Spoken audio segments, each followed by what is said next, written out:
Live from the tank on the campus of the College of Staten Island, CSI Sportsnet welcomes you into coverage of the 2023 CSI Tournament of Heroes. In our second game of night one in this year's tournament, the College of Staten Island Dolphins host the St. Anselm College Hawks. Good evening, everybody. My name is Joe Foreman, and I'm once again joined by my broadcast partner, Nick Durst, and this is the McDonald's pregame show. McDonald's, our great scoreboard sponsor, bringing you our pregame each and every home event here at the College of Staten Island. But, Nick, it's going to be a very special pregame show. For the next few minutes, we will get a look at your conversations with some of the CSI Dolphins. And then just a few minutes from now, we will send it down to half court where our public address announcer, Andrew Rotundo, will lead us in a pregame ceremony in remembrance of Terrence Aiken, Scott Davidson, and Tom Hannafin, our heroes, as well as all of those who lost their lives on September 11th, 2001. So very quickly, Nick, we'll cut away to your conversation with some of the Dolphins, and we'll be back in just a few minutes with our Tournament of Heroes ceremony.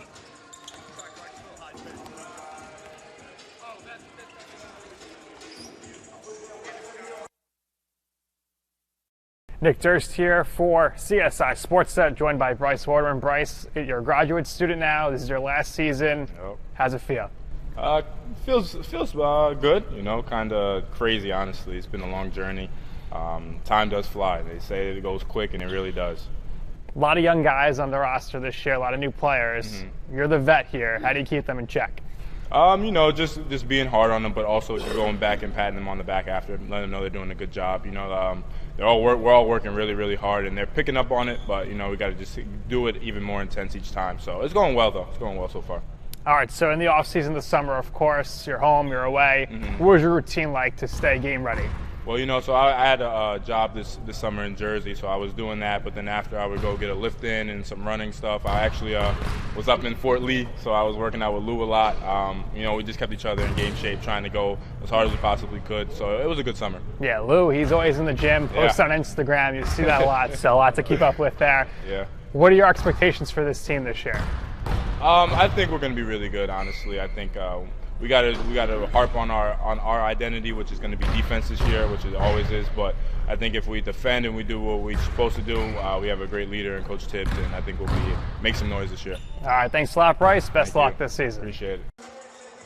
All right, we're back here in the tank. There is our interview with Bryce Waterman, the graduate student for the Dolphins. High expectations for him this season. And next, we're going to show you an interview with Luis Armas.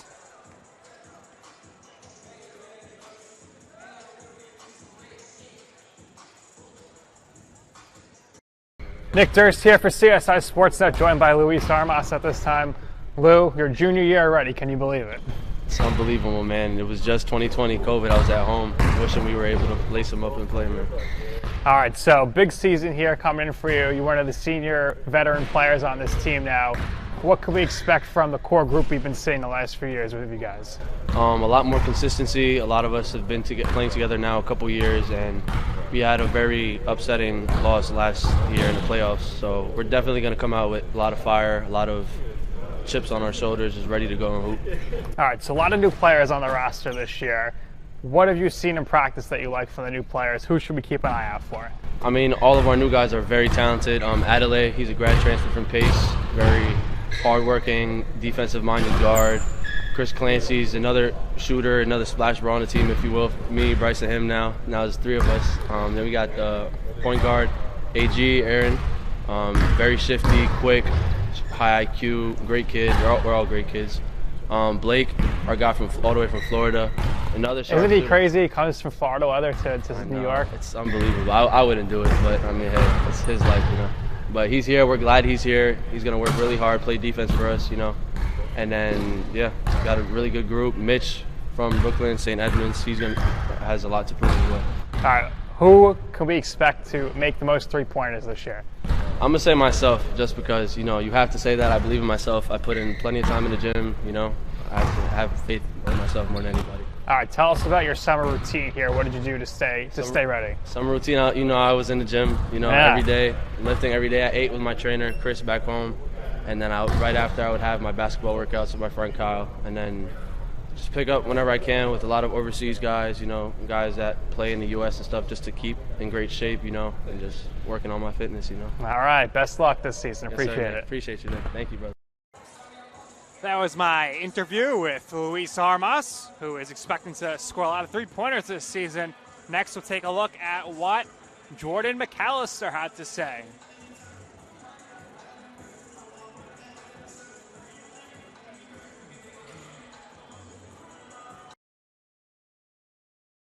All right, Nick Durst here for CSI Sportsnet with J-Mac. Listen, man, last year you showed some great flashes. Couldn't stay on the court as much as you'd like. So what did you do this offseason to make yourself ready, stronger, and ready to go this season? Just in the weight room, getting stronger, getting a lot more flexible, some yoga stuff, just staying in a positive mindset, just have the mentality I'm going to be healthy the whole year. All right, so how has everything been going so far for you in practice? Have you been ready to go? You've been showing that explosiveness we saw in those stints last year, and what can we expect from you on the court this season? You can expect consistency, need to work hard, good defender, getting to the basket, getting to my spots, just encouraging my teammates and getting the job done. All right, this season, lots of new players for you to play with. How has it been learning how all these different players' styles go? How has everything been meshing together in practice so far leading up to the season opener? The past couple of weeks have been developing more camaraderie. Adeleo Ekami, veteran, coming from Pace, real good defender. Chris Clancy, knockdown shooter. The freshman, Blake, another shooter. AG, gets to his spots, real good offensive player. And Mitch, shows real good signs, 6'5" wing, athletic. They're doing good. All right. Appreciate your time. Best luck this season. Thank you. That was our interview with Jordan McAllister. Next up, take a listen to what Messiah Mallory had to say.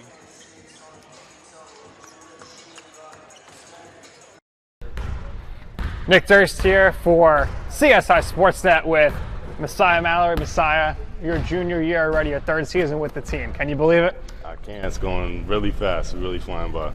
All right, so your freshman year, you were incredible, multi-time ECC Rookie of the Week. Your sophomore year, we then have JJ, who is a multi-time ECC Rookie of the Week. Which freshman could we be looking out for this year to be a multi-time ECC Rookie of the Week? Aaron Goldstein and Michael. All right, so looking forward to seeing them there. So last year, your game kind of changed from the first season. You were getting double-teamed, triple-teamed a lot.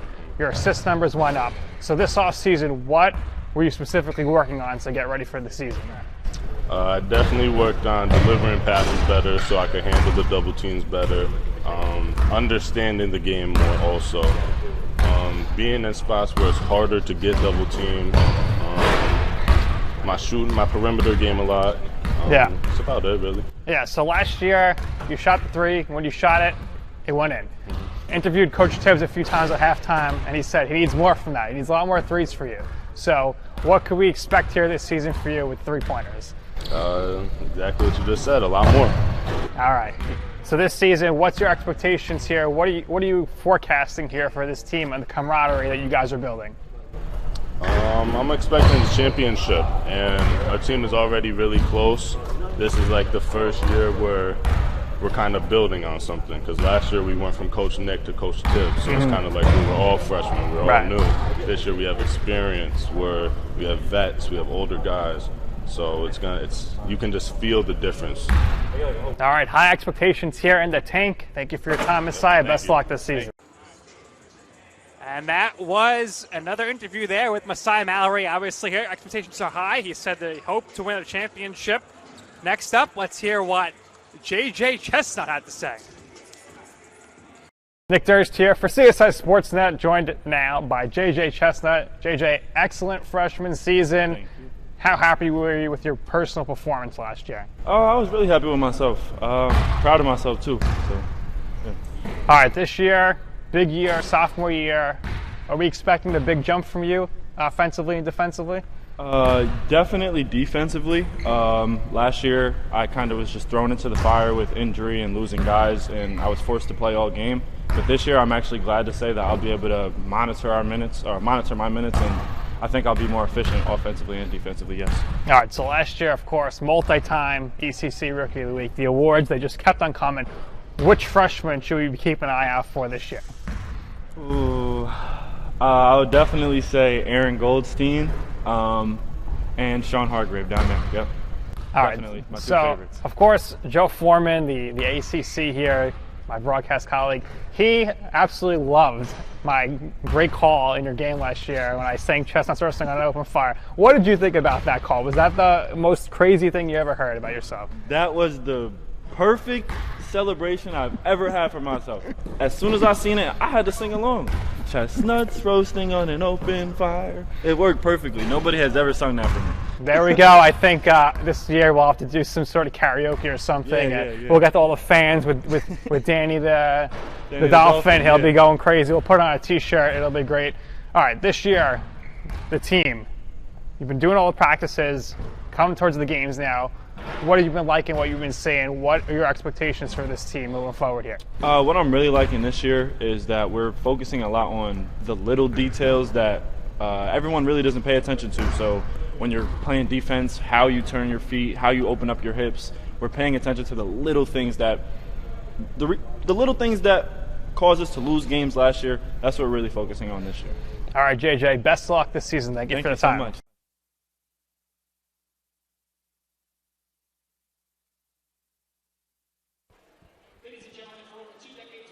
At this time, we will turn it over to our public address announcer, Andrew Rotundo, who will be leading us in our Tournament of Heroes pregame ceremony as we remember Terrence Aiken, Scott Davidson, and Tom Hannafin. That ceremony has just gotten underway, so at this time, we will turn it over to Andrew on public address and take in the sounds of our remembrance of Terrence Aiken, Scott Davidson, and Tom Hannafin ahead of tonight's game.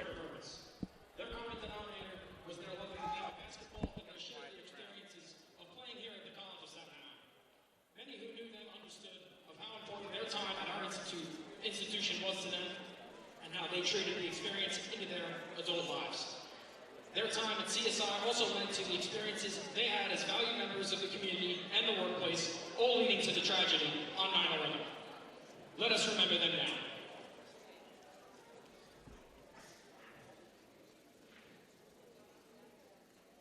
Our first hero we honor is our friend Terrence Andre Aiken.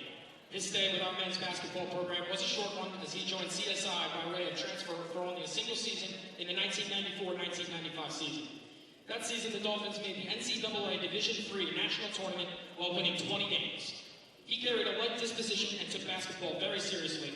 In fact, when he came out for the team that year, former coach Tony Pizzoza remembers his first firm handshake and the basketball resume that he carried with him. His mature approach, accompanied by his fun-loving persona, was essential to the team that year. He was one of the first and only people on the roster that carried a cell phone, and it was constantly attached to his ear. He showed how infectious his personality was and spoke to his passion for technology. Alongside the latest gadgets, Terrence enjoyed taking apart and putting computers back together again, and he was ecstatic when he landed a job with Vital Computer Technologies at the World Trade Center in September of 2001. 9/11 was only Terrence's 6th day on the job. And as dedicated as he was to every endeavor he pursued, he got to work early that morning. At just 30 years of age, Terrence left behind a wife and 3 beautiful children, but more than anything, he left behind a persona that continues to leave everyone in awe even today. Born on Christmas Day, Terrence and his family always got together for the holidays. Here tonight, we gather together to honor him. Ladies and gentlemen, our hero, Terrence Aiken.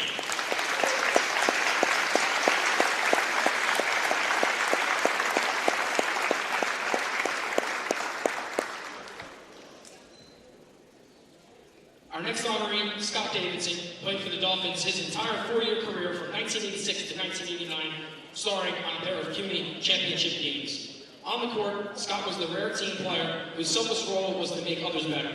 Scott was a mainstay in the starting lineup, but you won't find his value in the box score. He could sometimes play a full 40 minutes and never take a shot. Instead, his role was to do the harder job of transitioning play, guarding the other team's best player, using his small frame to clog up the middle, taking charges and sprawling on the ground with no regard for his own body to get to a loose ball. His teammates recalled with no hesitation his ability to carry teams possessing the intangibles that oftentimes make good teams great. Scott's opponents remember hating having to play against him, but always respecting him after a tough 40 minutes. A few basketball officials can even remember some colorful words Scott had reserved just for them as well. Scott's intensity in many ways was safe for basketball because many who knew him away from the court knew him as being very playful away from the court. Scott dedicated a lot of his time spreading fun and love to others around him, even when no one was watching. And one thing was for certain, Scott loved Christmas. He earned the respect of the NYPD when he would rig Christmas lights to his car that were hot-wired to his car battery, but he would make them laugh when he'd show them the fire extinguisher he had on the passenger seat, just in case. It's no small wonder that Scott's fiery personality and his love and care for others resulted in his entry into the New York City Fire Department and later into the World Trade Center on September 11th. Just like in basketball, even in the very worst of situations, Scott was doing what he has always done, put himself out there head first, ready to take on whatever came to him. At the age of just 33, Scott left behind a loving family that included his wife Amy and 2 children. Often seen at CSI events and tournaments years after graduation, Scott was a fixture in this building long after his playing days ended. Tonight is our chance to celebrate his energy, spirit, and unwavering heroism on September 11th. Ladies and gentlemen, our hero, Scott Davidson.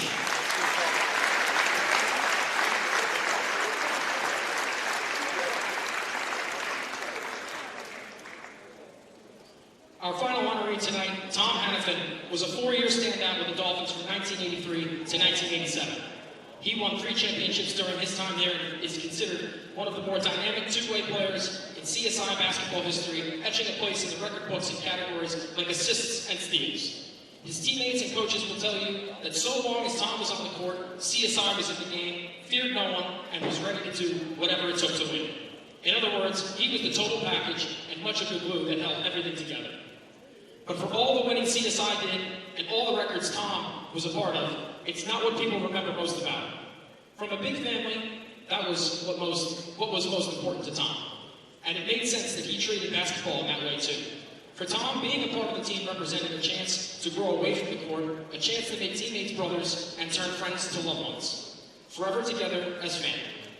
Tom loved getting the gang together away from basketball. He organized events like ski trips and simple weekend get-togethers for his teammates even well after his playing days were over, keeping them together. People loved going to Tom's place for a look at old photo albums, some with photos of basketball, some filled with other treasured memories. If Tom was out, those same albums traveled with him. It certainly spoke to who he was on the court, a distributor of the basketball, elevating those around him, turning athletes into teammates. Tom chose to play and love the game his entire life, even when he entered the fire department of New York. Many of his family, those connected by blood and those connected by basketball, will talk of Tom simply being there in their lives when it mattered most. He was always just a phone call away to laugh, to cry, or just to enjoy each other's company. It makes sense then that Tom joined the fire department where brotherhood and the selfless penchant for coming to the aid of another are standard fare. His unit was based in Greenwich Village and was one hit hardest by the attacks, as many in his house perished at the site that day. At the age of 36, leaving behind a wife and 2 children, Tom made the ultimate sacrifice a family member would make for another, and it is an honor to be here for him tonight. Ladies and gentlemen, our hero, Tom Hannafin.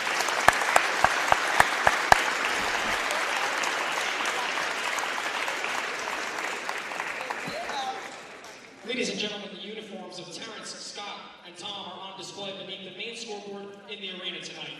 Please say a silent prayer for them, their families, all the brave men and women who served as heroes on September 11th, and those who serve as heroes every day.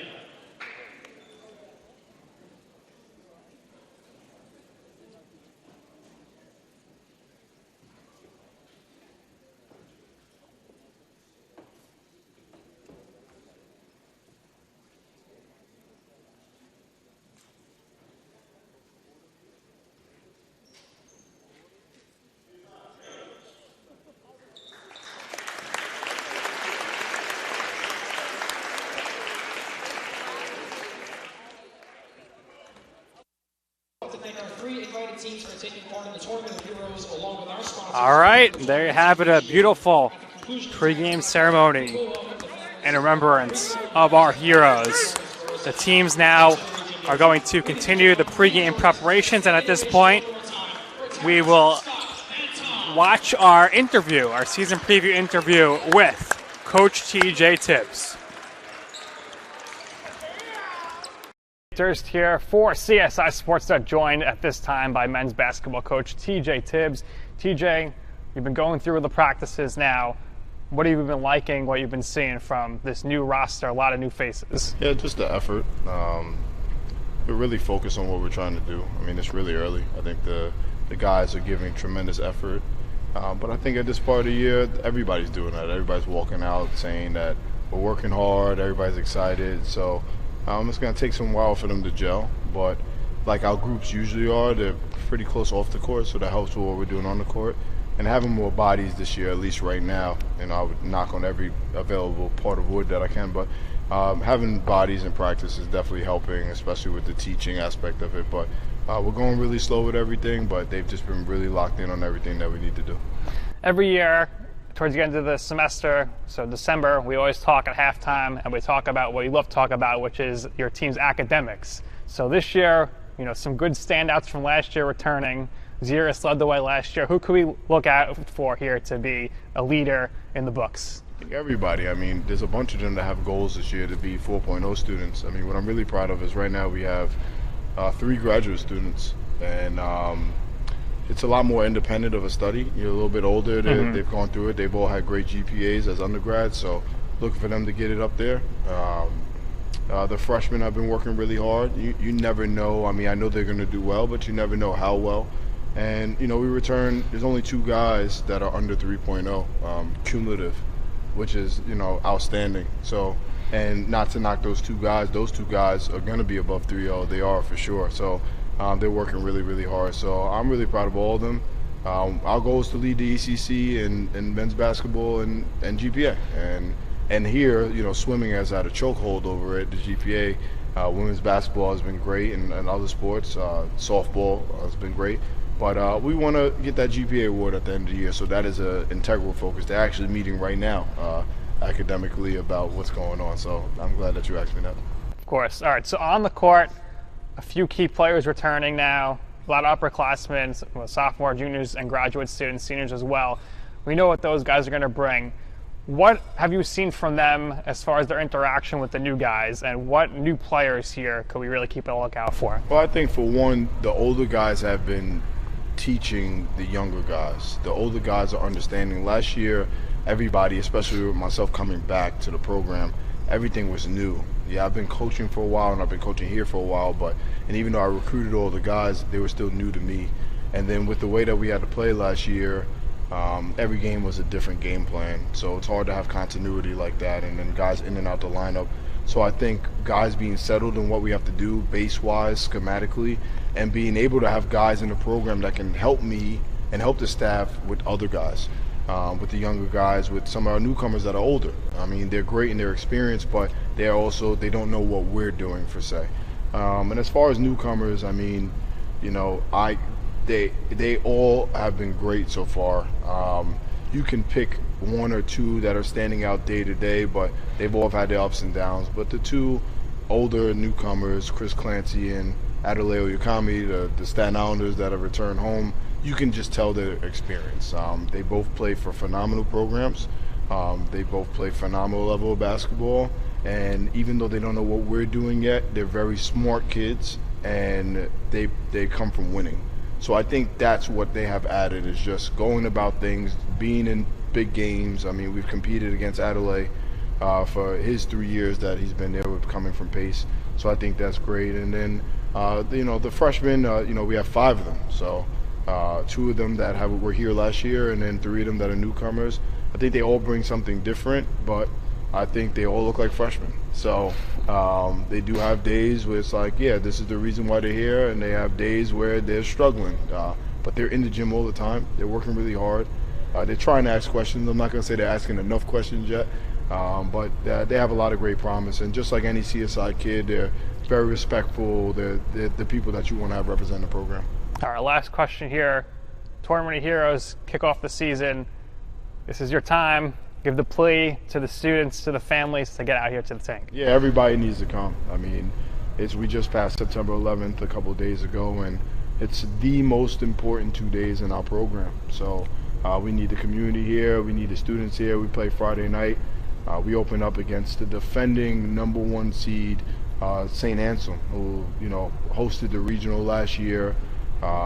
Coach has been there for a long time. He's a legend in college basketball, so it's going to be an honor to coach against a team led by him.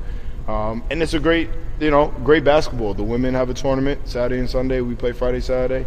I mean, Stacks, Southern New Hampshire, and St. Anselm, all three of them are perennial NCAA tournament teams, and they were all in the tournament last year. So Stack has won the ECC for the last, seems like, 37 years. So it's just going to be two great games of basketball on Friday, two great games of basketball on Saturday, as well as the women. You can't forget about that. I mean, the women are, I love the way their program is going with, they've been in the gym all the time, and Coach Sarcone does a great job. So we need everybody. I'd say everybody. We need it to look like Thanksgiving Eve, Curtis Peters here, but everybody for one side. So we'll do our part to make sure that we put on a good show, but we need everybody there.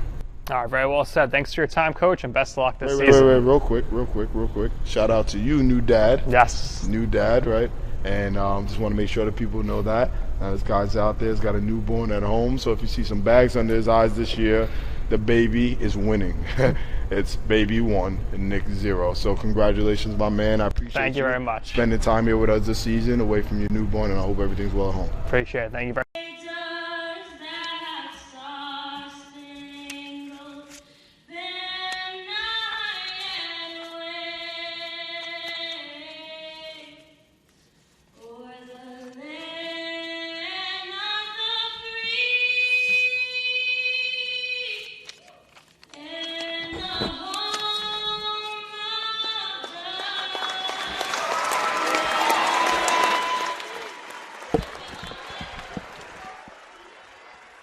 And that was Jordan Rain with a tremendous performance of the national anthem ahead of tonight's game between the College of Staten Island and St. Anselm College. We are just moments away from tip-off. My name is Joe Foreman. I am joined on the call once again by my broadcast partner, Nick Durst. And, Nick, you have the starting lineups for both teams tonight.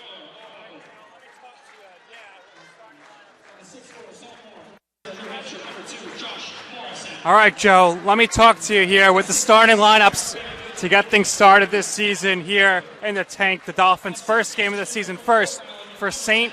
Anselm College Hawks. Number 0, the fifth-year guard, Tyler Arbuckle. Number 2, Josh Morissette, the sophomore guard. Number 3, Matt Becker, the senior guard. Number 10, Sean McCarthy, the junior forward.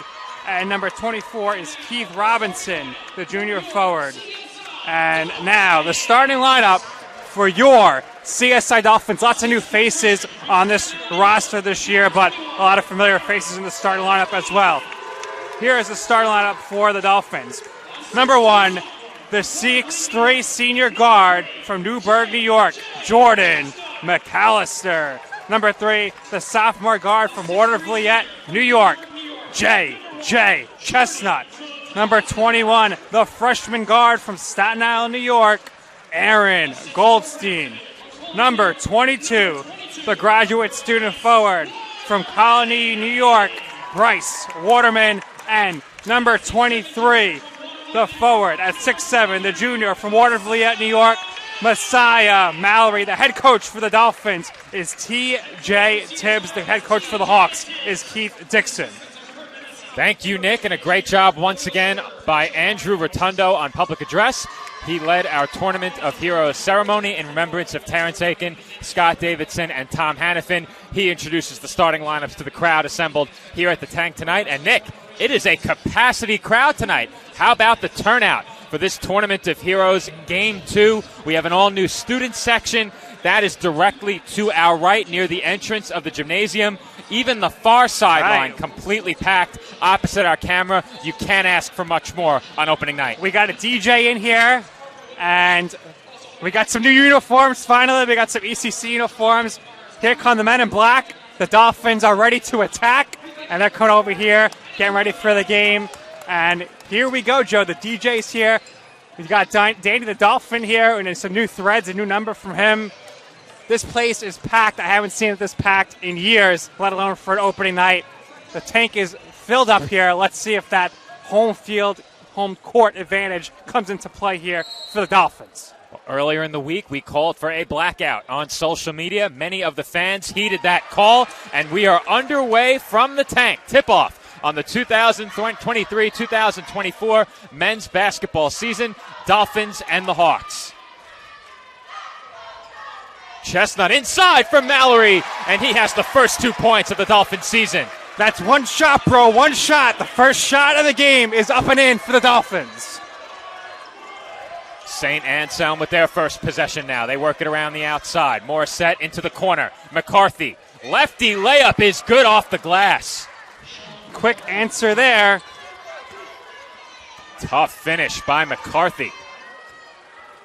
Newcomer to the Dolphins, Aaron Goldstein gets the start at point guard tonight. He is the lone newcomer in the Dolphins lineup, as there's a familiar sight. Bryce Waterman attempting that three from way downtown. Just off the mark, a bit strong. Now Mallory in the post. Layup is good. 4 early points for Mallory.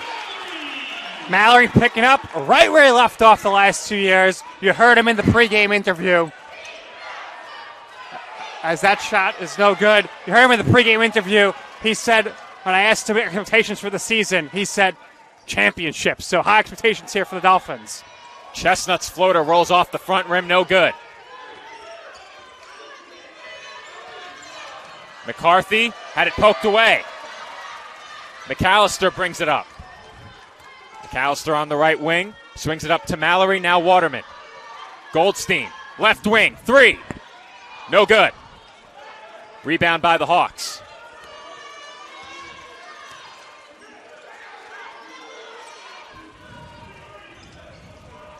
Drive inside, and a foul is called against the Dolphins on that attempt by Morissette. Well, Joe, I mentioned it when giving the starting lineup introductions. Lots of new players for this Dolphins squad this year. You have the staples, of course, Armas, Waterman, and Mallory, along with Chestnut returning, and McAllister to be key players. But lots of good talent here that the Dolphins have now as the free throw goes in. Asked a few of the players in those interviews I heard, what freshmen could we see making an impact this year? And all of them said Aaron Goldstein, who gets the start here tonight in his first career game as Dolphin. Free throws good for Josh Morissette. Score even at 4. Chestnut off the window, no good. Rebound goes to McCarthy. He pushes it ahead to Morissette. Morissette uses the Robinson screen. Looks to work against Mallory. 3 from the top of the arc, no good. And rebounded by McAllister, who was fouled.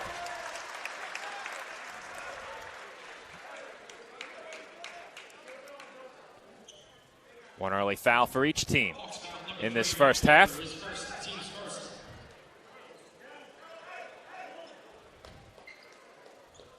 Dolphins will inbound. First game we saw here at the tournament to kick things off. We saw both teams going very deep with their bench. Dolphins 15 players on their bench, and the Hawks with the same amount. Tough shot by McAllister. He was contested well. So we'll see how long the starters go here. Keeping everybody fresh. First 2 games of the season back-to-back in less than 24 hours between the two. Three-pointer. Too strong by Arbuckle. Chestnut pushes it ahead. Waterman, deep 3. Short. Chestnut with the rebound. Floater is good as he gets the roll. Great job by J.J. Chestnut to get the offensive rebound. Dolphins here with the full court trap. Like to see that aggressive defense here from the squad. Couple of Dolphins sporting new numbers this year. Waterman now wearing 22. Chestnut now wearing 3. And McCarthy has 2 more on the board for St. Anselm. Goldstein up top for Mallory. Too strong off the back rim. And the rebound goes to McCarthy. Dolphins getting ready to check in 5 new players off the bench. Hop step by McCarthy. Can't get the layup to go. Ball still loose and brought in by Chestnut. Coach Tibbs wants JJ to push. He attacks, kicks it to the corner. And Goldstein rattles in a 3 for his first point as a Dolphin. The first of many. Aaron Goldstein, his first points of his college career. Dolphins lead it 9-6. And CSI forces a turnover. Tremendous defensive effort there as you see here on the replay, that big three by Aaron Goldstein. Josh Morissette not happy that the team of the Hawks got tied up there in first turnover, but Dolphins now, Joe, 5 new players in the game. 5 new players in, some familiar faces among them. One of them, Shamar Laddie. He participated in the Tournament of Heroes last year. We did not see him again for the rest of the season. Laddie in there. Chris Clancy, the junior guard, Staten Island product, who went to St. Peter's Boys High School.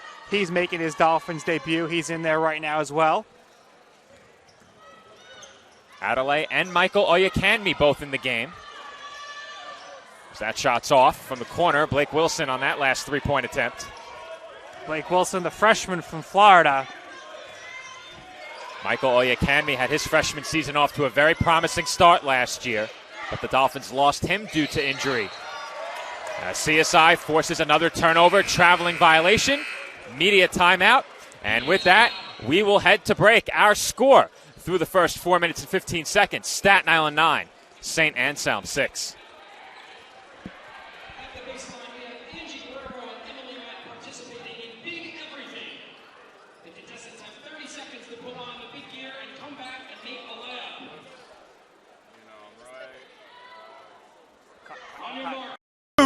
No, I'm right. The podcast that uncovers the origin stories of some of the biggest names in sports, media, and entertainment. Nick Durst here along with Joe Calabrese. Here we are, 200 episodes later, about 150 episodes with guests, our friends, soon to be your friends. Well, it's pretty clear, Joe, that it's all about You Know I'm Right, the podcast. That's my You Know I'm Right moment.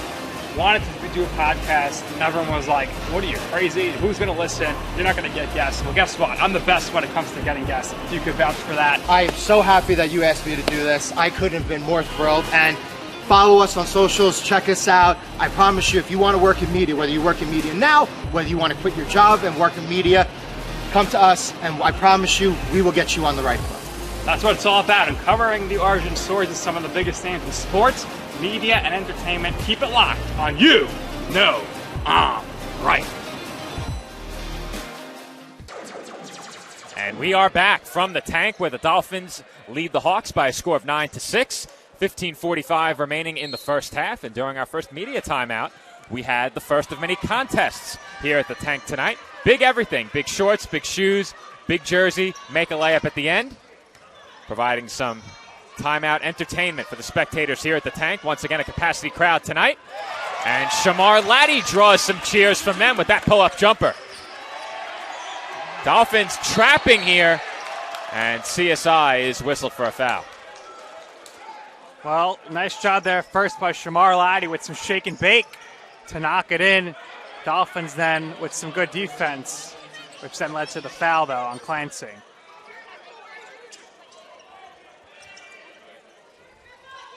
Didn't get a chance to elaborate much, but I love the new CSI uniforms. Now, not customary to see an all-black uniform as the home uniform. Well, we were talking at the last season that the Dolphins had not worn, as we got another foul, the black uniforms in quite some time, and now they're their new primary home uniforms. They have Staten Island written in script across the chest. Another unique touch to these Dolphin uniforms. Dolphins pick up a couple of quick fouls. They now have 3 team fouls. The Hawks have 20 to shoot. Pass into the corner. Now from the wing, Becker had to pick up his dribble. Cross-court pass sets up a look from 3. Instead, Arbuckle looked to drive, and he draws the blocking foul. Looks like the Hawks are trying to attack inside early. Had a chance for a three-pointer there in that right corner. Arbuckle instead chose to drive. Right now, Mallory out of the game, so a little less height in the paint for the Dolphins defensively, although Blake Wilson is a dominating tall presence at 6'5". And Morissette was rejected by Michael Oyekanmi. Laddie, crossover. He attacks, and he is rejected, but on the follow, he banks it in. Nice job there. Dolphins aggressive on the full court press.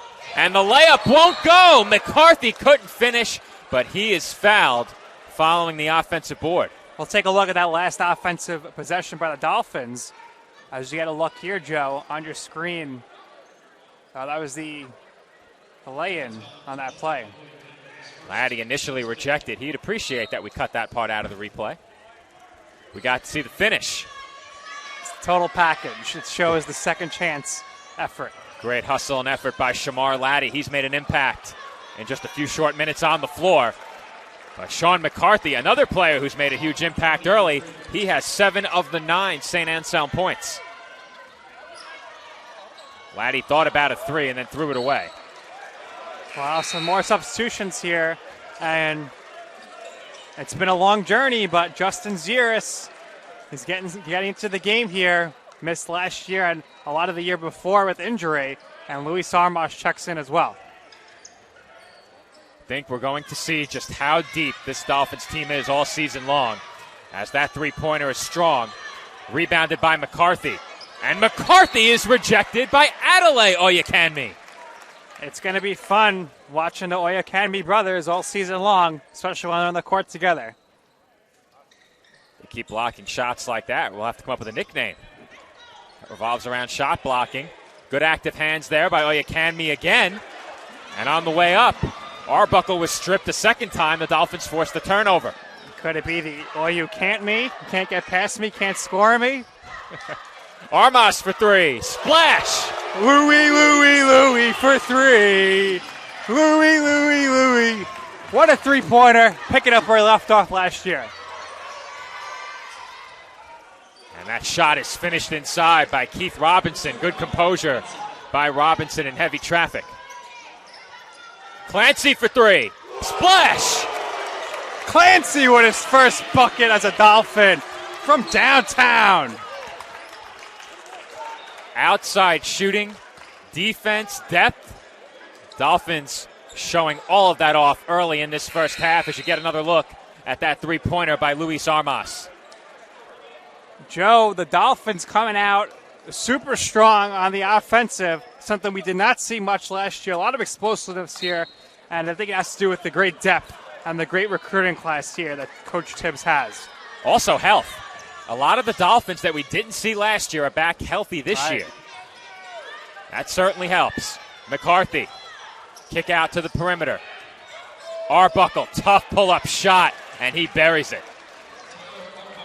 Arbuckle quieting things down here because this crowd is already hot. A nice little run here by the Dolphins. They're going to blow the roof off of this place. And Clancy is off on that three-pointer, but you can see he's shooting it with great confidence through his first 2 attempts.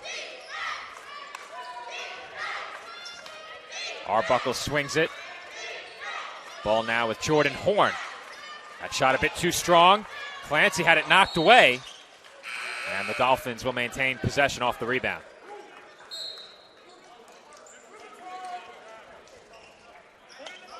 Dolphins continuing to cycle players in and out of the game. Waterman and Goldstein along with Mallory back in.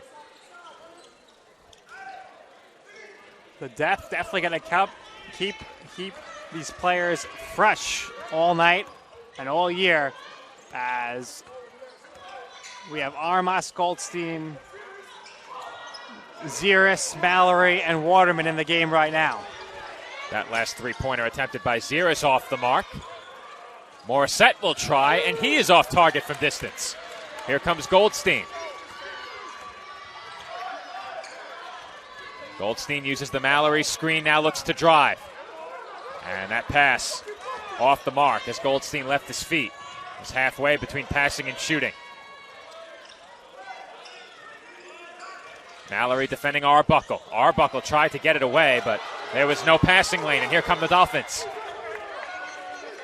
Waterman for Armas. That's a great pass, and another Dolphins 3. Spoke to Armas, you saw in the pregame.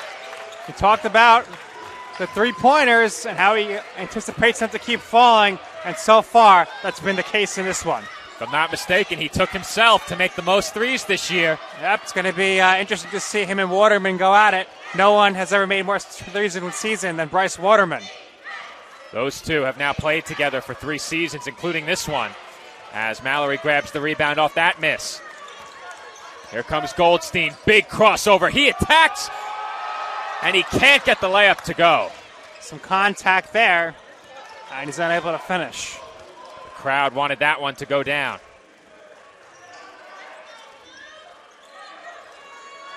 Dolphins lead it by 9. McCarthy hands off. Horn. Over to Morissette. Back to Horn. 10 to shoot.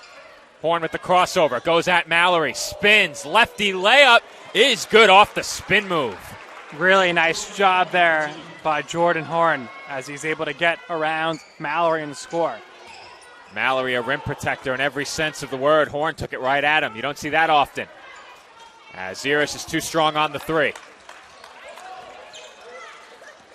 We approach the midway point. Gotta wonder here if there's any nerves for Ziris, who has been hurt for so long, and finally getting on the court here for the Dolphins.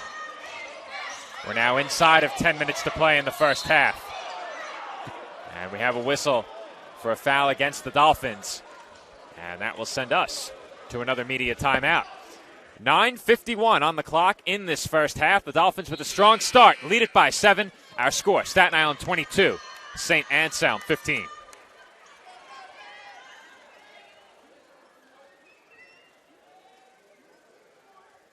G Aesthetics Med Spa and Wellness Center. Our approach to beauty and wellness begins with a holistic plan tailored to the unique needs of our patients. When we consult with patients, we let them tell us what their problem is. We don't tell them what the issue is. We find out what they're looking for, and we discuss, and then we give them options. If you're looking to achieve radiant skin, you've come to the right place. We offer hydrofacials, microneedling, Opus Plasma, peels, facial and laser treatments, laser hair removal, body sculpting, fat freezing, hormone replacement therapy, Botox, IV drip therapy, and more. We are open Monday through Saturday and are located at 720 Forest Avenue, Staten Island, New York, 10310. We hope to see you soon. Visit our website at www.chiaesthetics.com for more information. And we are back here in the tank. Great voiceover in that last commercial. Make sure you check out Chi Aesthetics Med Spa and Wellness Center, located at 720 Forest Avenue, for all your health and wellness needs. Proud to welcome them as an official sponsor and partner for the season here. And we'll get ready now as we go to the free throw line.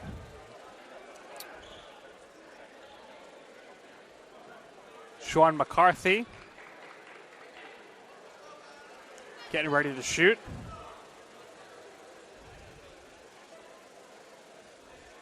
Bit of a delay here as they make sure they got the right person on the foul.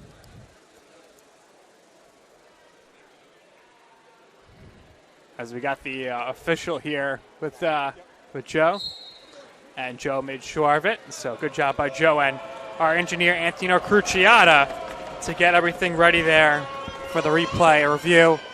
And the free throw there by Sean McCarthy is no good. Nick, as I'm sure you told the audience, they had to confirm the free throw shooter. The free throw attempt, no good by Sean McCarthy. About the only thing he's done wrong in this first half. Mallory working against McCarthy. Looks to spin, turnaround jumper, short. And McCarthy has the board. That's 8 rebounds for McCarthy.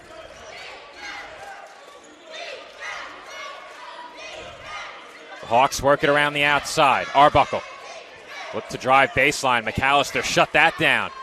Taylor knocks down a 3. Huge 3, and just like that, it's only a 4-point game. To the credit of the Hawks, despite all the energy in this building and the intensity that the Dolphins have come out with, it's only a 4-point game. Collision in the lane. McAllister was down, and Goldstein puts up a 3 and knocks it in. Well, Joe, it's as good as gold. Good as gold. Goldstein knocks down another 3-pointer. I like that one. I like it a lot. Let me make a note of that one so I go back to that in the future. And the Hawks will like that layup as well. Nice finish by Jordan Horn. Goldstein in attack mode, finds a wide open Waterman. No good. But Mallory has the rebound and is short on the putback. And a foul is called against the Dolphins. That's 8 fouls against CSI. Hawks remain in the 1-1 bonus, and they'll head to the line. 25-20 here. So like you said, to the Hawks' credit, they're right in this one. Despite all the energy here in the tank, the Fanatics, they're making some noise. And plenty of friends and family here in attendance making the trip for the weekend. McCarthy misses another free throw. McAllister lowered the shoulder, and that's an offensive foul. Taylor drew the charge. Not easy to knock down a guy who's 6'7", 200 pounds. Zach Taylor, no relation to the Bengals head coach. He's from Australia, this Zach Taylor.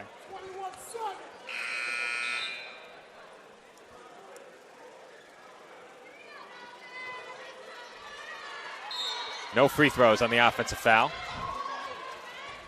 Hawks will inbound. Just over 8 minutes to play. And I thought I might get my first touch of the season, Nick. I thought you were going to get that steal, but Goldstein gets it instead.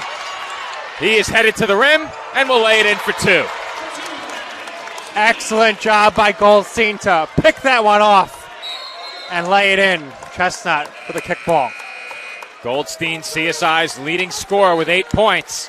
And his debut is off to a great start. Media timeout from the tank. The Dolphins lead it by 7. Our score, 27-20. 7:55 remaining in the first half.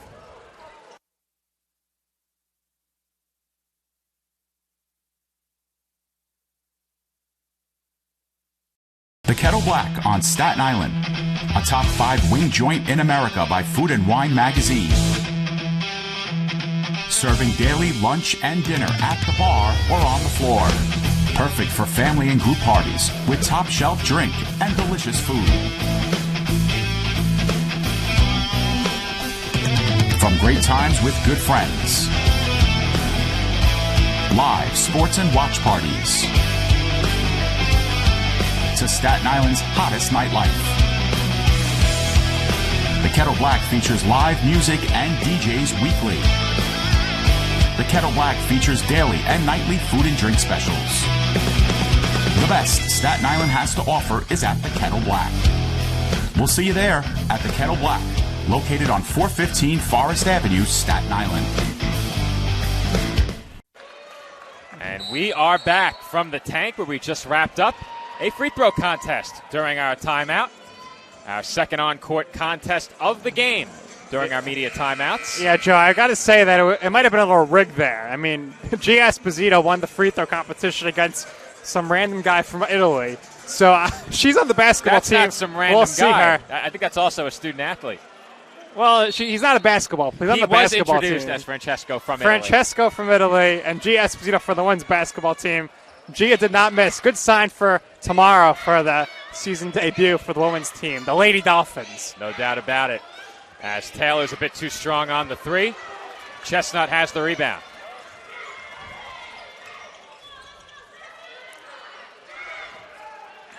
Goldstein looks over toward his bench. Gets a play call here. Still 15 on the shot clock. Goldstein for Waterman.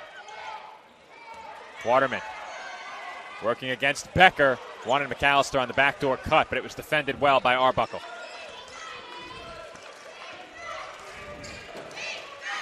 Arbuckle into the corner. Nice fake by Becker, and he finishes underneath.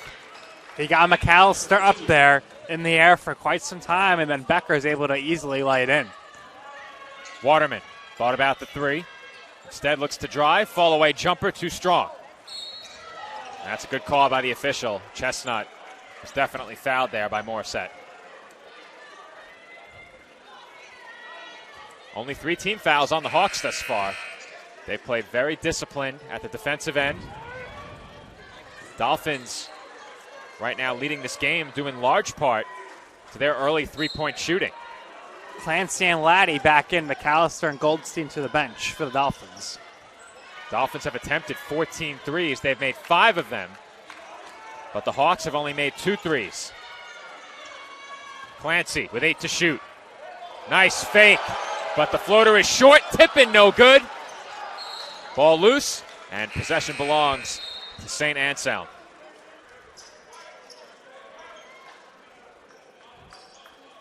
Mallory to the bench, and Michael Oyukenme checking back in.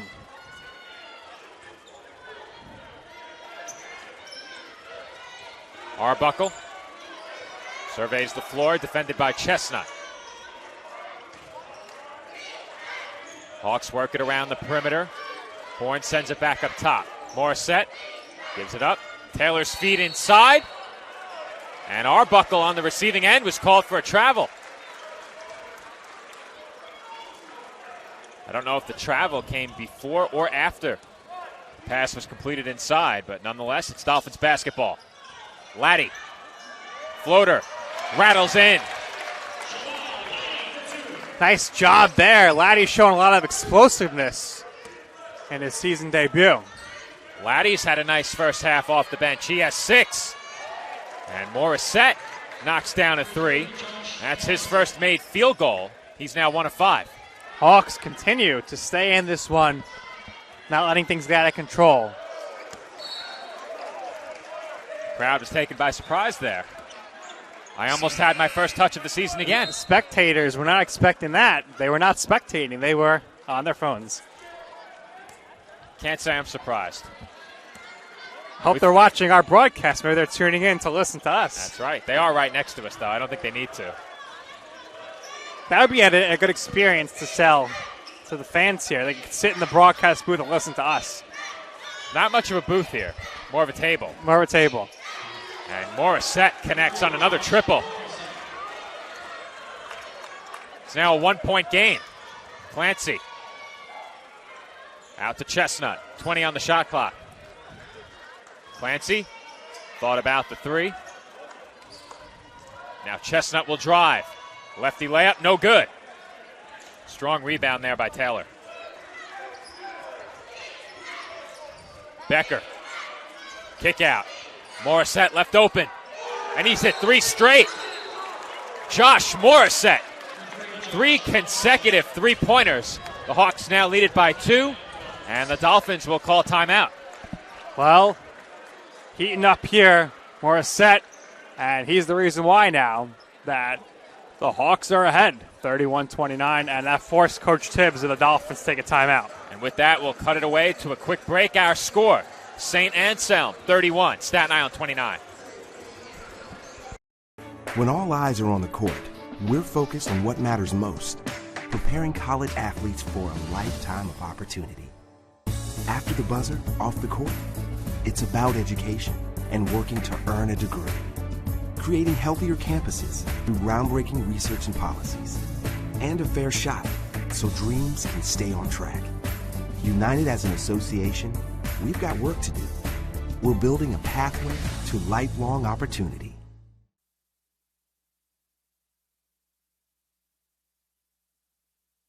And we are back from the College of Staten Island, where the Dolphins now trail by 2.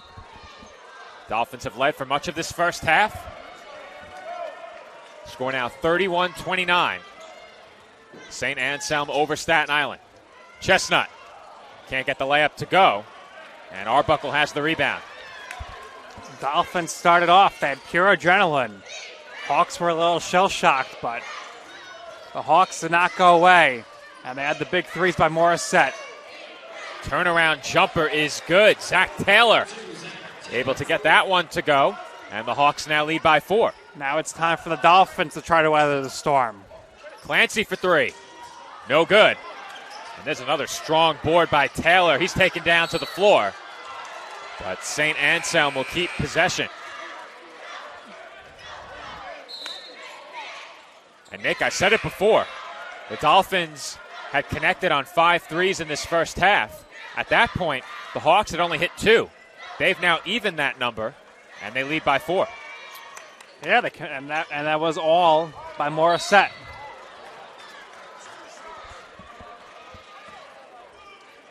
And And the Dolphins will commit a foul here. That's 10.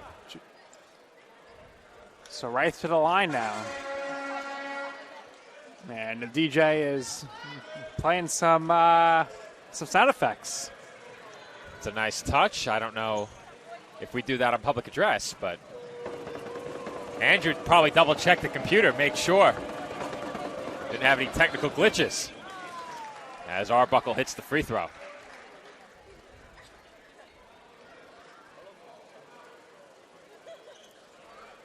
One more from the line coming up for Arbuckle.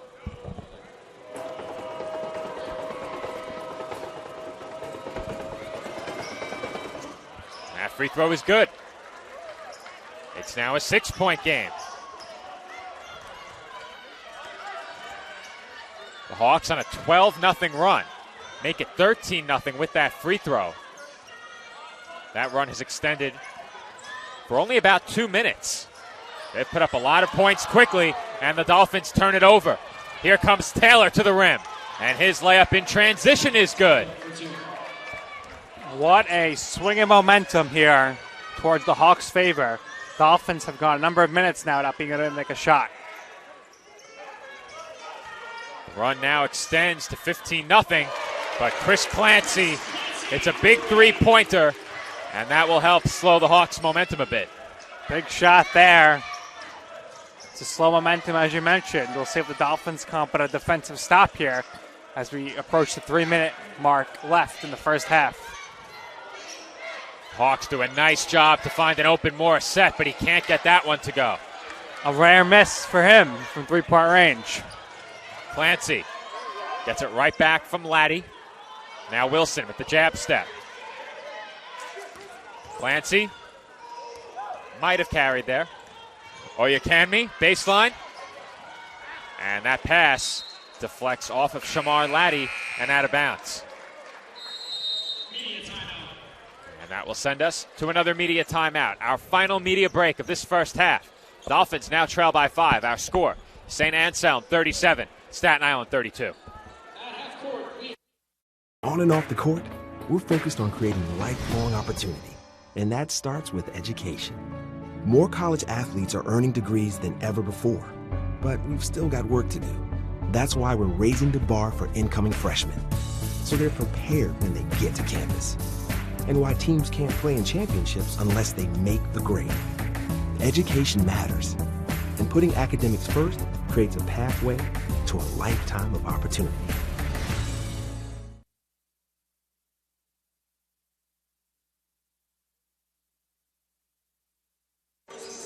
And we are back from the College of Staten Island, where our Spinneroonie contest. Can you dig it? Sucker! Danny the Dolphin can dig it. Danny the Dolphin is definitely a Booker T fan. Five-time mascot of the conference. We get a chance to be on camera, Nick. Danny the Dolphin getting involved in the show.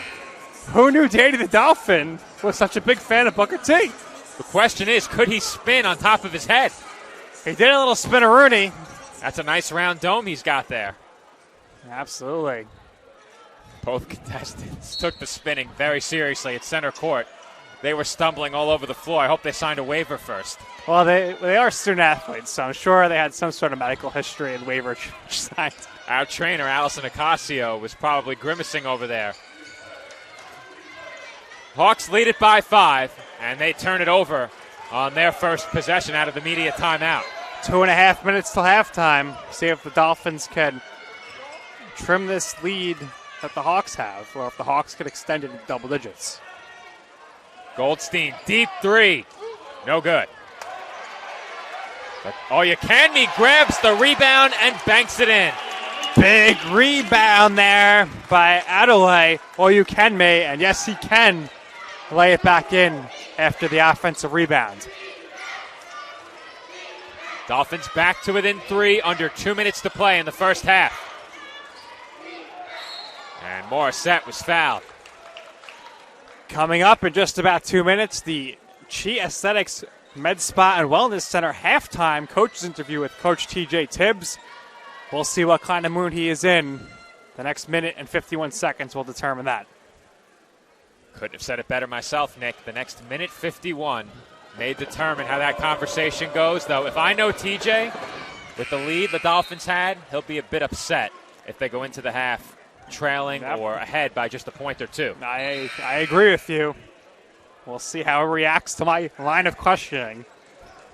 What line of questioning will that be? It's going to depend what the score is. One more free throw coming up here for Morissette after he made the first. He now has 12 points. That leads all scorers, and give him 13.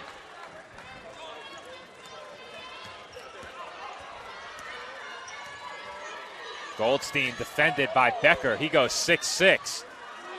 And Mallory can't get the three to go. A lot of size on this Hawks team, especially out there on the floor right now. St. Anselm works it around the outside. Arbuckle was defended closely. Reardon gave it up. This is Becker. Jab step, shot fake, spin, and the fadeaway is good. Tough shot. Matt Becker again. Becker and Morissette have driven their team to this lead. Becker, despite only having 4 points, has still played a big role in this Hawks rally late in this first half. He has 4 assists, a couple of rebounds early in the game. Sean McCarthy gave the Hawks some great minutes. He's still sitting at 7 points and 8 rebounds. And then, of course, Josh Morissette, the leading scorer for St. Anselm. He has 13. He has played all 19 minutes thus far. Deep three by Waterman. Off the mark. Waterman 0-4 from downtown right now. Hawks could go 2 for 1. They have plenty of time to do so if they choose. Morissette back up top for Reardon. Big crossover by Reardon, and he had it knocked away. Clancy for 3. Splash! Chris Clancy, really impressive in his Dolphins debut from 3-point range. Clancy has now hit 3 shots from beyond the arc. And we will stay right here through this Hawks timeout. The Dolphins now trailing by just 4. About an 0.8 of a second differential between shot clock and game clock. Well, Dolphins, they usually are do or die by the 3. Not overly impressive right now. 7 for 20. Clancy with 3 3-pointers. Armas 2 for 2. And Goldstein has 2 3-pointers as well. Dolphins need to see if they can get some higher efficiency here from the 3-point line. A lot of misses right there. 13 misses, and that's the story right now with the scoreboard on the other side of things here for the Hawks. They're not necessarily shooting the ball too well from 3-point range either. 5 of 12. They're but shooting up above 40%, Nick. They'll take that. The issue in this first half is that the Dolphins have shot only 38% from the field. And of their 15 makes, 7 are threes, as you said. That has kept them afloat. The Hawks, meanwhile, shooting 56% from the floor.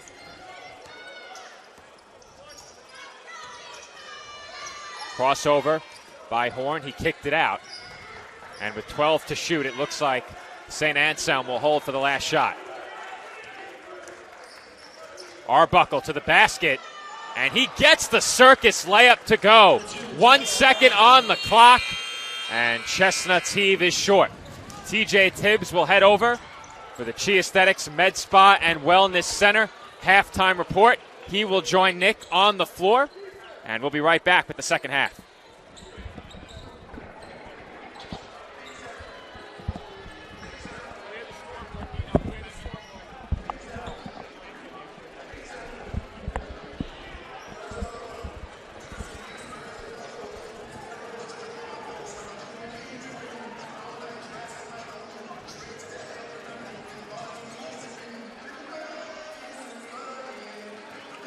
All right, we are here live on the court for the Chi Aesthetics halftime interview with Coach TJ Tibbs. Coach, the boys are back. They were buzzing early on. The crowd here really excited. Black uniforms. What do you think about the turnout here tonight in the tank? I mean, Staten Island showed up. So CSI basketball community, the basketball community of Staten Island showed up, So I'm very happy with that. See a lot of different people here represent a lot of different things. But, the boys are playing hard. St. Anselm is one of the best programs in the region, in the country, perennial every year. Coach's been there a long time, has done a great job. So they took our first punch and gave us a good punch. We got to go back in there and figure out how we're going to answer back. I know my boys are going to be ready. Absolutely, and I'll give you the chance now like I do every year. Tournament of Heroes, great night, great event, great cause. What could you say about this for people that might be tuning in for the first time for this tournament? Nothing more important than honoring the 3 young men that passed away in September 11th. There's nothing more important in this program. And every year, people show up, the families of our loved ones, and we're just proud to be representing them. So hopefully we could get a win for them, but nothing more important. If you're a Staten Islander or New Yorker, you're touched by what's going on, and we're never going to forget that. All right, Coach, thank you for your time. Best luck in the second half. Best luck tomorrow. Thank you. All right, we'll throw it back now to the commercial break. And after this commercial break, we'll be back for the second half of action live right here from the tank.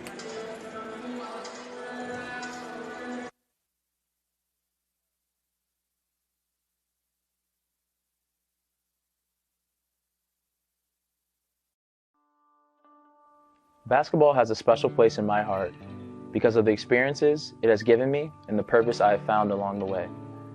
Basketball taught me that success doesn't require perfection. Rather, I should pursue excellence in everything that I do. Basketball has led me on a journey where I've accumulated numerous life lessons to value relationships, practice integrity, and demonstrate commitment. I've learned to welcome mistakes and not only accept adversity, but embrace it. It has the unique effect of eliciting talents in someone which would have otherwise lain dormant. It is something that builds character, an element that is essential to a player's growth and development. You sometimes wonder if all the mornings and late nights are really worth it. Then you look to your left and right, and you see your teammates beside you, and you know you're not alone. And it's comforting. When you're part of a team, there's a special joy in playing for something bigger than yourself. Basketball taught me how to embrace a community. Like music, it brings people together. When you make contributions to your team, your program, it's a rewarding feeling knowing the impact you have on the larger community when you observe how much it inspires the people around you.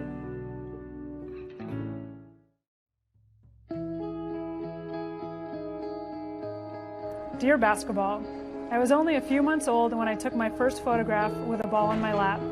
From that moment on, you never left me. Growing up in a small village in upstate New York, 2 miles from the Canadian border, you were my constant go-to for fun and entertainment. No matter if there was 3 feet of snow or the sun was scorching hot, I always found a way to be with you as you brought me so much joy. As a child, you always had a way of bringing the neighborhood kids together.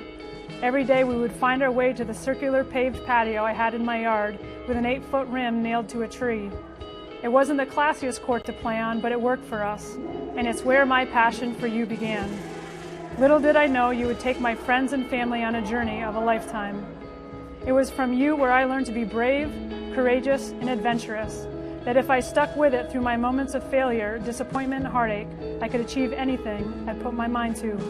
Like attending Duke University on a full scholarship where I was able to surround myself in greatness both in the classroom and on the court. It is here where I truly learned how to step out of my comfort zone and discover what I was made of, refusing to let my insecurities and fears hold me back. Gail Gueston-Course and her incredible staff, along with my teammates, gave me a family away from home that I could have never dreamt of as a little girl. The ACC championships, the NCAA tournaments, including the national championship game in 1999, cannot match the friendships and relationships I developed because of basketball. See, I find it to be the relationships that we develop through our sports participation that are in fact the most meaningful and memorable. Basketball, you have given me a life team that I can never repay you for. You have supplied me with a platform that allows me to give back, to inspire, motivate, and encourage individuals to go after their passions, to push through their failures, and be fearless in stepping out of their comfort zones. It was because of you I was able to start my first company with co-founder Colleen Healy from UConn Women's Basketball called Orca Leadership. Orca standing for opportunity, resilience, contribution, and accountability. All 4 pillars we learned from playing your game. Even further, we were able to start up our own academy called Beyond the Game Academy, helping athletes across the country reach their dreams. I could have never imagined this life, and I have you to thank. Thank you, basketball. The opportunities that basketball provides for me has been crazy. Being able to travel all over the world, to even a different country, just being able to meet so many different people and build so many different relationships has definitely just opened so many doors for me. Opportunities that basketball has provided me, just to meet a lot of people, travel a lot of places, around the world and also around the country. It's just, a great experience to make me a more well-rounded person. Just being able to learn from my teammates, learning really what sacrifice is about, learning about hard work, just being a part of a team, having that support group, having somebody that's there to support you no matter what. It's been great. Basketball has given me a lot of opportunities. Obviously, just traveling and coming here, this is special. And we went to Spain over the summer, and I had never been out the country before that, so it was special. And obviously, just giving me a free education. I mean, it's a big thing, and I'm glad basketball has been able to do it for me. It's provided a lot of opportunities, provided me to get a college degree, travel places that I never thought I would travel to, and just meet new people. I'd say basketball has just provided me with a variety of opportunities. I mean, just the connections that I made in the Purdue community, and kind of just growing as a player and as a person has. I'm definitely blessed and grateful to have all these opportunities. Dear basketball, since I was a kid, you have always been a way for me to clear my mind of everything going on in life and just have fun playing and competing. You led me to see in you where I've become a part of a close-knit basketball family. You've let me build a relationship with my brothers that not many people get to experience, and these relationships have been able to grow and will certainly last a lifetime. You have taught me that this sport is more than getting the best stats or winning the most games, but it's about enjoying the experience, making a difference in the community, and always competing at my highest level. Through great leadership from Coach K and other coaches, you have given me top-of-the-line resources to learn not only about the game, but about life and being a man of integrity and humility. I would not be the person I am today if it wasn't for you, and I am forever grateful for the lessons you have taught me and the memories that I will have for the rest of my life. College basketball has provided me with a platform to not only have fun on the court and be around some amazing teammates, but also kind of supplement academics with just another side of the Notre Dame experience, because sports are such an important part of the tradition there, and being a part of the Notre Dame sports tradition in any way is just an incredible honor. It's amazing. I mean, just being here all week, there's just so much recognition for such an amazing sport and such amazing teams that are here, and to be a part of that in any small way is just incredible, and I'm so lucky to be here. Just the value of determination, perseverance, and self-confidence in getting where you want to go in life. I've definitely learned a lot being around a team of such strong, inspiring women, and I can only hope to emulate there's talent on the basketball court in other parts of my life. I'm a computer science major in Notre Dame's College of Engineering, and I was really drawn to it because I've always kind of loved math and science, and it's a really fun way to apply problem-solving skills to different situations, especially in today's day and age where technology is becoming such an integral part of society. Just figuring out different ways I can contribute to that. I'm really excited to see where it'll take me in the future. I mean, I think just the general mindset of approaching something from how can I solve this in not only the best way but the most efficient way, because there's a big emphasis on that in a lot of my classes, and just kind of seeing how the sports world and the academic world can overlap, even with just the GPS things that we wear during practice to keep track of how hard we're working. Just the technology behind that is super interesting to me also.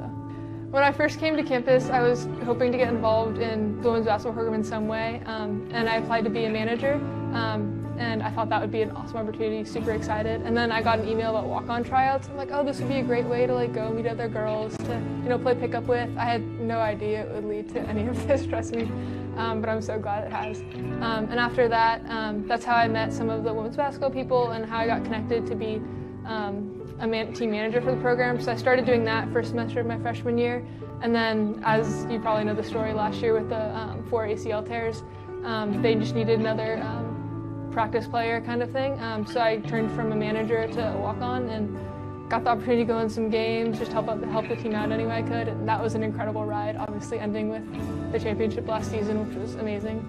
And then same thing this year, kind of just some injuries happened and they needed someone to step up, so I mean, I'm here to be whatever they need me to be, and I'm so blessed to be a part of this program in any way. Kind of going between the manager and walk-on role, I mean, it is a different type of thing I'm doing, but it's still being around the same girls every day and just being around the team. And for me, that was such a valuable thing. And again, like, I guess my passion for basketball and how much I just love the sport kind of made that seem easy. Not really something I thought about a ton, just because every day it wasn't about like what I could do. It was just about kind of getting out and playing the game I love every day and just being around it in any way. Basketball has given me everything in my life. Like, it's given me a chance to get a college education. You know, it gives my families to take like trips to these cool tournaments we go to, and most importantly, my relationships with the people I've met throughout the years, and Coach Izzo down to my junior high coach. You know, it's provided me with great relationships with teammates and, you know, guys that I'll be talking to for the rest of my life. Basketball has provided me with just obviously the education portion of it is huge, and also just the relationships I was able to build with my teammates, guys on different teams that go to my school, like the football team and the soccer team.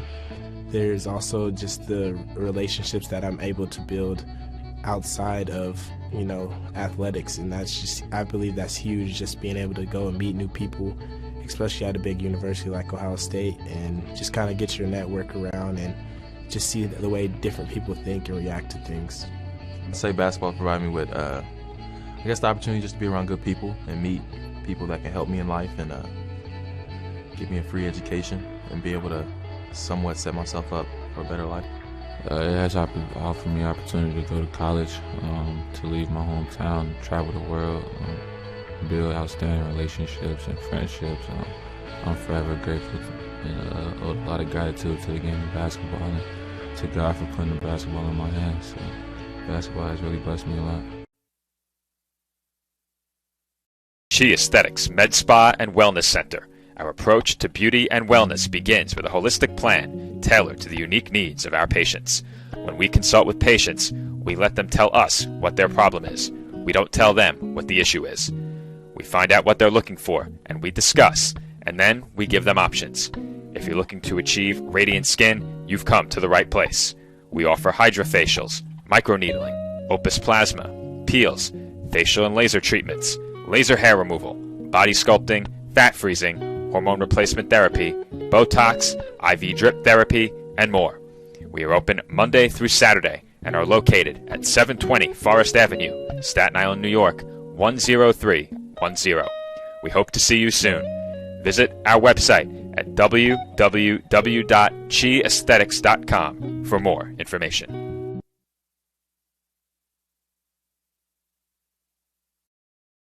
Hobra, a taco joint, Staten Island, where we're proud to have shared our family-first spirit with people from throughout New York City and the world. With indoor dining available both at the bar and on the floor. Or step outside for additional seating and an outdoor bar. Serving beer that's crisp, ice cold, and worthy of a day at the beach.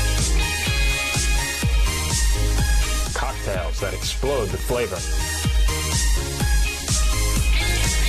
And great food made with the freshest and healthiest ingredients available. Events feature food and drink specials. Live music. And the best of Staten Island nightlife. Your CSI Student ID saves you 10% on your dining order at Hobra. Visit us at 412 Forest Avenue, Staten Island.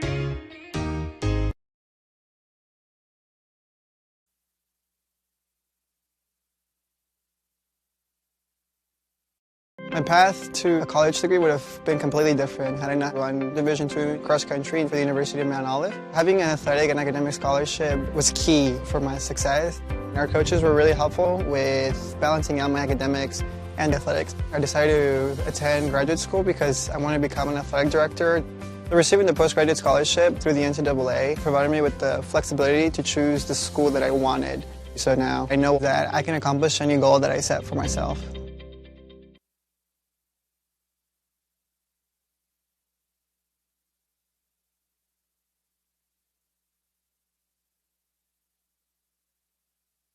As a student athlete in college, I first got involved with the NCAA at the national level.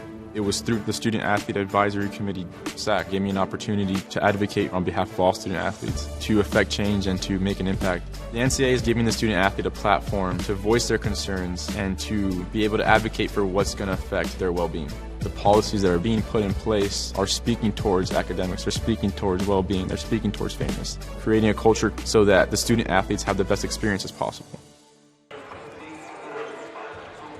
And we are back from the College of Staten Island for the start of the second half on this night one of the 2023 CSI Tournament of Heroes. St. Anselm College leads the College of Staten Island 43-37. And Nick, we saw a couple of huge momentum swings in that first half. Early in the game, bit back and forth for the first couple of minutes, but then the Dolphins really seized control of the game early on. The Dolphins led by as many as 9 points in the first half, but the Hawks battled back, and they led by as many as 8 points before taking a 6-point lead at halftime. Yeah, Dolphins came out hot. They had feeding off the energy here in the tank, and like Coach Tibbs told me at halftime, it was kind of a gut check after that, and his team fell behind, wasn't happy with how they closed out the half. Down 6 here, so they're not out of the game. They're good to go at this point, but I talked about it before, only 7 for 20 from three-point range. Not good enough. Leaving 13 shots off the board there. For St. Anselm, very efficient, 5 for 12 from three-point range. And their point leader was Josh Morissette, who had those 3 threes in a row to give them the lead, and they have not looked back since. Well, Morissette was a huge part of that Hawks run late in the first half. You said it, 3 consecutive 3 balls. And that helped propel St. Anselm to the lead. As that shot by Arbuckle results in a foul. And the Dolphins early in that first half, Nick, picked up a lot of fouls. And they found themselves in foul trouble very quickly. The Hawks were in the double bonus quite early in that first half. That's a big difference here. St. Anselm had 6 points from the free throw lines. Dolphins attempted 0 free throws in the first half. And that was a recurring theme throughout last year, getting to the line. That was an issue for the Dolphins, and they attempted a lot of threes. That's part of this team's identity, or at least it has been for the last 2 seasons. They were good from 3 in the first half. 35% not bad, but that was not good enough when they attempted as many three-point shots as they did. 23s for CSI in that first half. Chestnut gives it up to Waterman. Waterman defended by McCarthy. Now Mallory works in the post. And Mallory's turnaround jumper rolls off the rim, no good. Arbuckle with the rebound. Basket here. Give the Hawks their largest lead. Dolphins had 12 more shots than the Hawks in the first half. And Arbuckle rattles in a 3. It's now a double-digit lead for St. Anselm. Hawks, though, making all the opportunities count shooting-wise. Dolphins missed 25 shots in the first half. Waterman. Free throw line jumper is good. Waterman's first points of the evening. Waterman in the first half was 0 for 5. Makes his first bucket in the second half. On the post-up, Robinson dished it off, and that was a good pass to set up McCarthy. Good pass, which led to the easy open basket for McCarthy. Goldstein, step-back jumper off the crossover is no good. Arbuckle with another rebound. Arbuckle rebounds very well for a guard. That pass was tipped and stolen by the Dolphins. Good double of Becker along the baseline. Here comes Chestnut. Lefty layup, no good. Joe, a couple of hundred fans in here tonight. Largest attendance I've ever seen. But they're quiet right now. Dolphins not being able to feed off any energy because things like that keep happening to them. That certainly won't do anything to energize the Dolphins contingent here at the tank. You can count that basket and 1. Foul on Jordan McAllister. Already the Dolphins' second team foul less than 2 minutes into the second half. And Tyler Arbuckle will head to the line for 1 more. That last basket, Arbuckle joins Morissette in double figures. And he rattles in the free throw.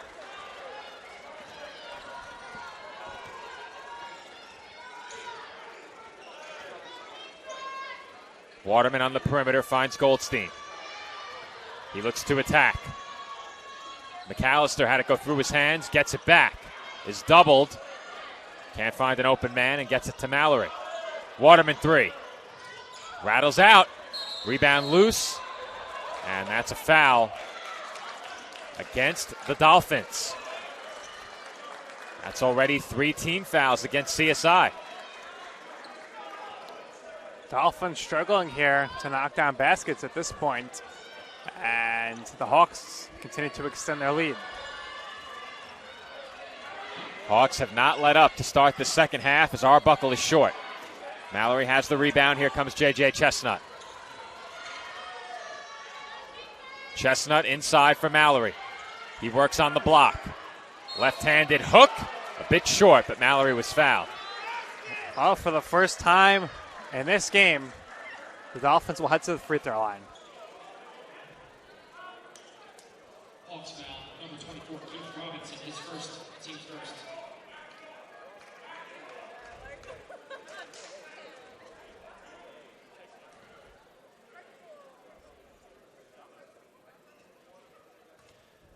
Mallory at the free throw line for CSI, and he knocks down the first.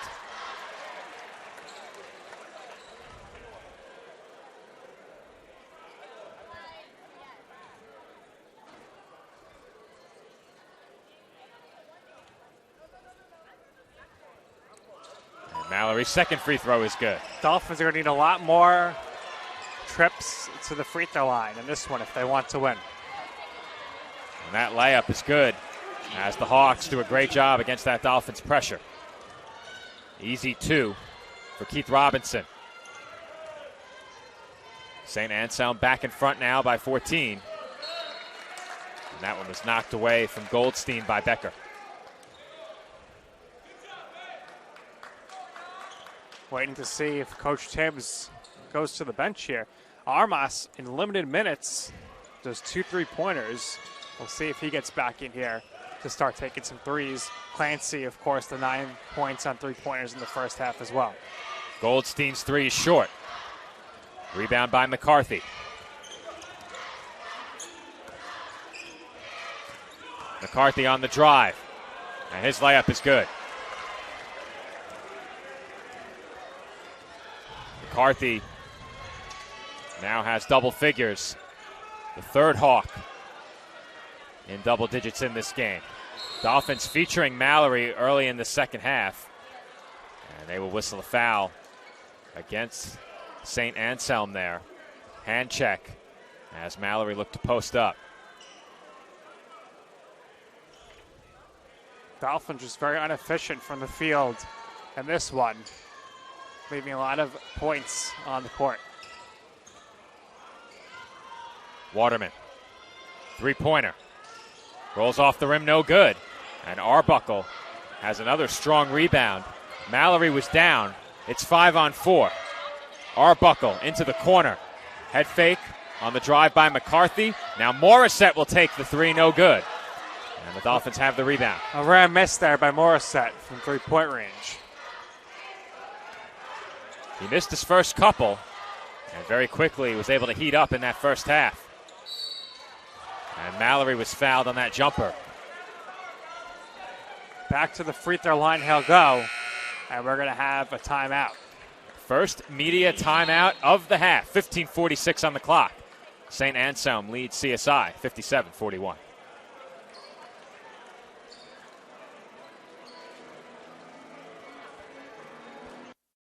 My path to a college degree would have been completely different had I not run Division II cross country for the University of Mount Olive. Having an athletic and academic scholarship was key for my success.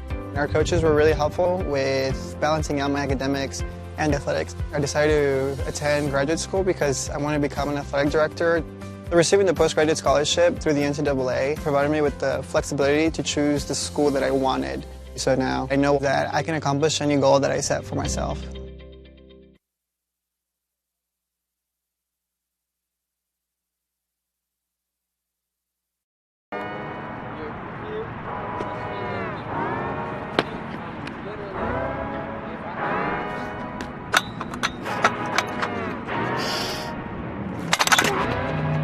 I I was the kid who would do surgery on my teddy bear and like have my sister be my patient, and I would wear the stethoscope and the lab coat.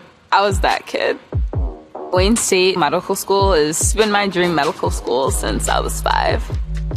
Dr. News, who is. And we are back from the tank. Just over 4 minutes gone by in the second half. The Dolphins now trail by 16. But Messiah Mallory will have a chance to chip into that lead from the free throw line. Mallory just 2 of 8 from the field, but has 6 rebounds and 6 points in 17 minutes.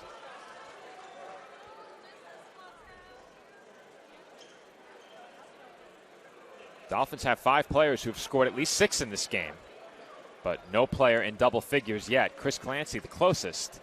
He has 9. All coming from beyond the arc. And Mallory's free throw is good.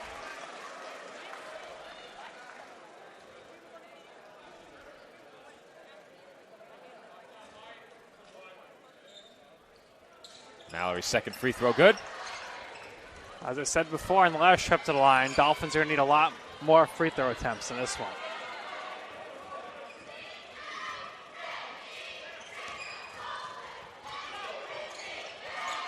McCarthy swings it to the wing. Extra pass. Robinson, top of the arc, too strong. And McCarthy has the rebound. Feed inside from Arbuckle to Robinson. 2 more for the Hawks.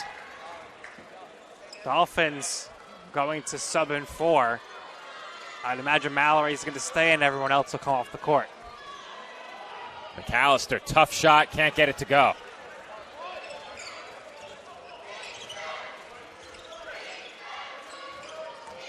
On the drive.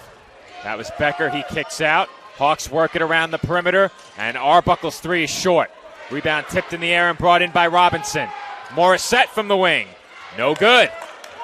And the Hawks have it again. Becker with another offensive board. Robinson can't connect from 3. And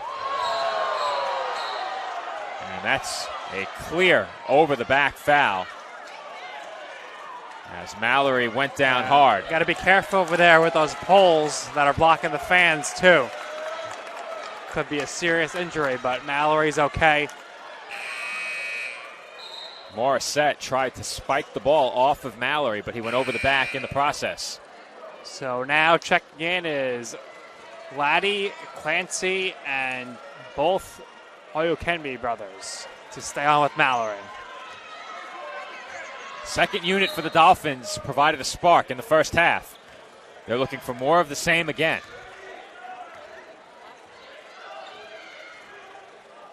Oyukanmi over to Mallory. This is Clancy.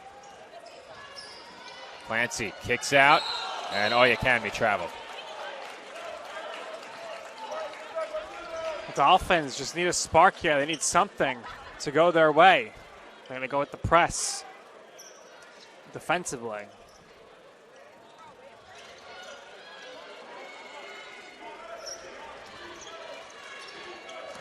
Becker will bring it up. Clancy guarding him closely.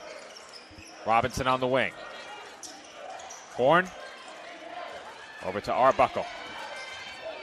Arbuckle lost it along the baseline, but that was last touched by Mallory.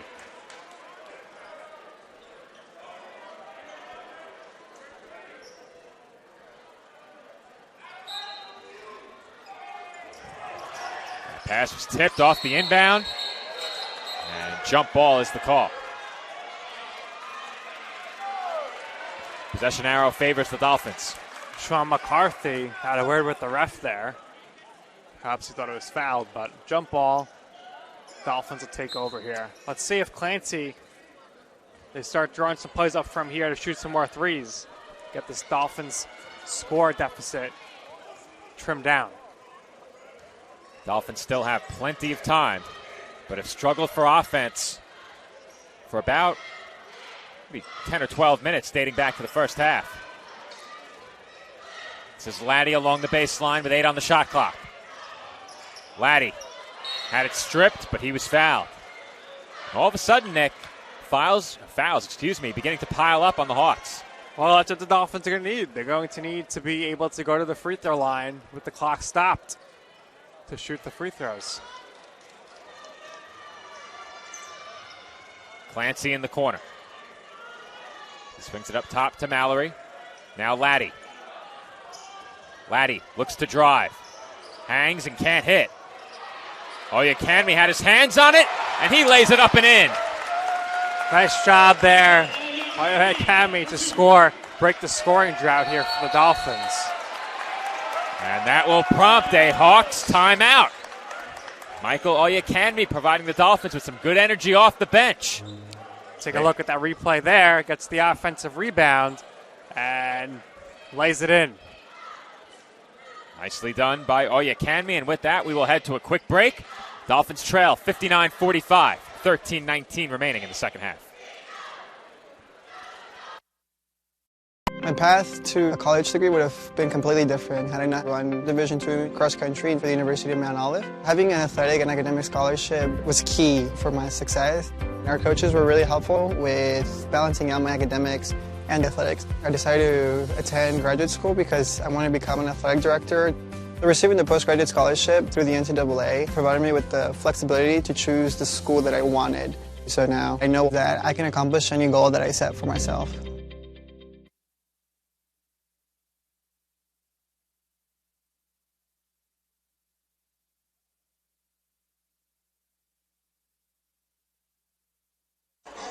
And we are back from the College of Staten Island where the Dolphins trail by 14. That being said, Nick, you have to like the energy you've seen from the Dolphins these last couple of minutes. Michael Oyekanmi energizing his bench and energizing the crowd with that last putback. Yeah, that was huge. The Dolphins had not scored a basket. It was all the Messiah Mallory free throws for the last few minutes here. And they need to just start scoring, and now you force the Hawks to make that timeout after some good defense. That's crucial. That's going to be key here moving forward. And we'll see. Eventually, for the Dolphins, you would imagine, you'd hope that some of these three-pointers would start falling.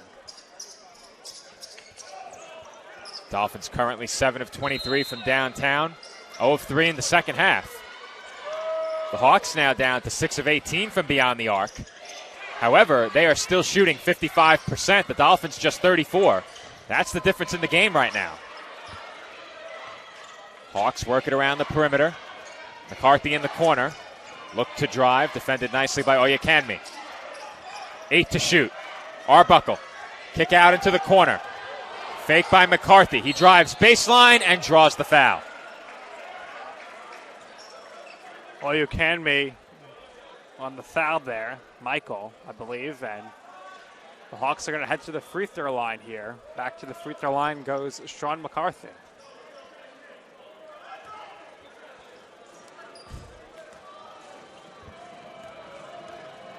McCarthy to the free throw line.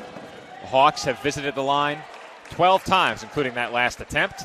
They are now 10 of 12 from the stripe.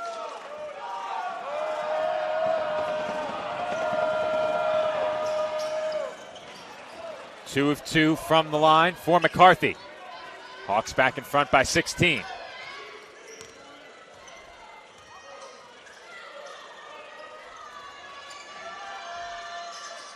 Oyekanmi, hands off to Oyekanmi.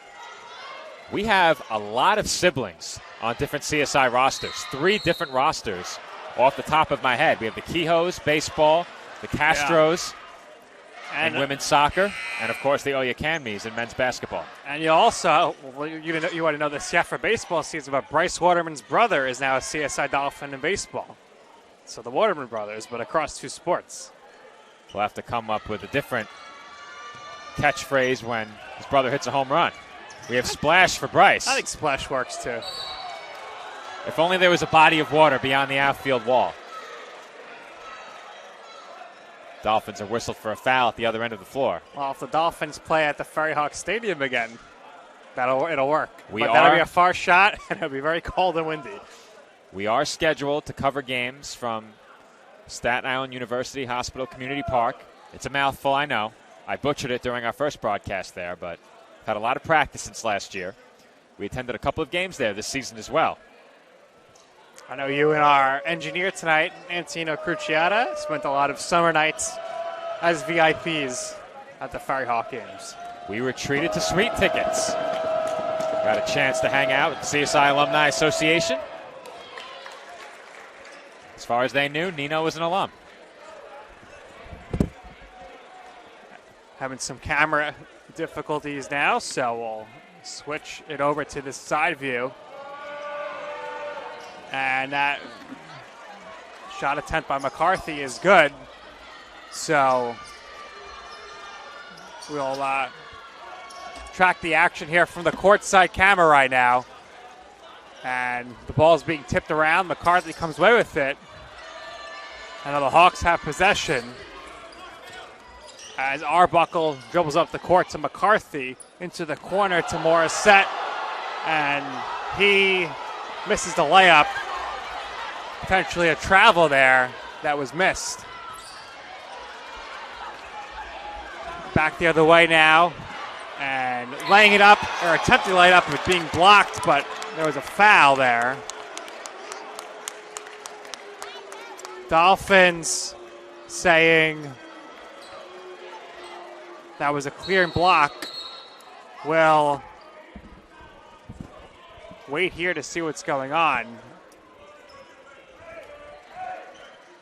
Crazy sequence there. See if we have the replay on that last one. Coach Tibbs might get teed up here, Joe. Well, Nick, if they check that, we'll have to go to the alternate camera feed. We'll see if they're going to look at it. Though it appears we did have it on our main camera, so that's good. All right, let's see that replay before we potentially go to a break here. We'll stay right here and get a look.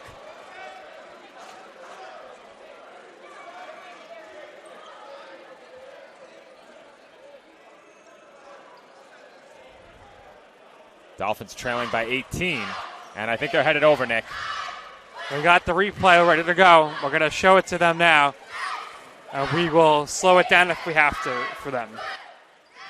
So I'll walk you through what's going on at the replay desk right now. The officials have made their way over to the sideline and are taking a look at that last foul call under the rim. There you see the reach ahead of the shot and then the big collision.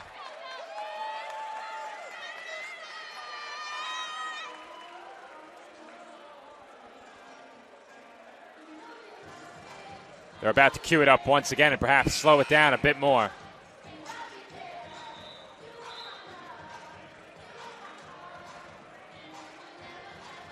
Here's another look.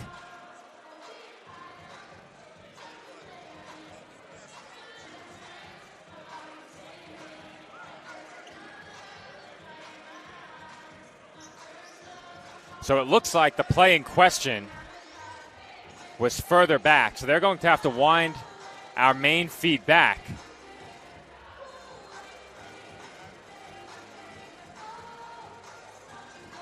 So right now what you see on your screen is a live shot of the gym. They are checking back on the previous foul, not the last shooting foul.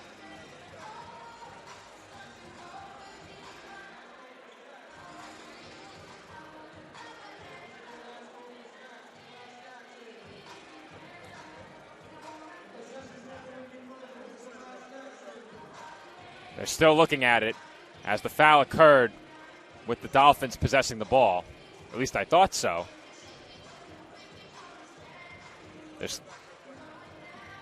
And they found it. So the foul occurred on the previous transition opportunity, not that last attempt under the rim. So once again, they're checking out the replay from the previous foul. And we'll see if they found what they were looking for.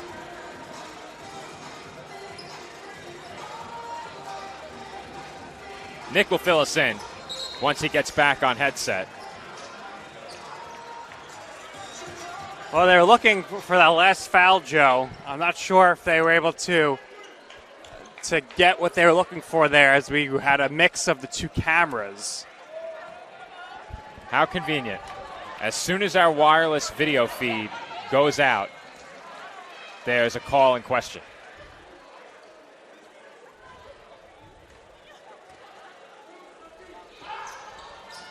Both free throws are good. It's now a 20-point game. Largest lead of the game for the Hawks. Dolphins have simply gone cold from the field. There's some good harassing defense by St. Anselm, and they take it away. Three-pointer on its way, way too strong by Horn. That wakes up the crowd a bit. Laddie to the basket, no good. Oyekanmi goes down, and Becker pulls in the loose ball. Dolphins are going to need to start scoring. It's as simple as that. It seems every time that the Hawks miss a shot, the Dolphins can't capitalize. Dolphins got off to a red-hot start shooting the ball. And you mentioned it, they took far more shots than the Hawks, but the Hawks have been the far more efficient team. 9 more shots in the game for the Hawks and the Dolphins.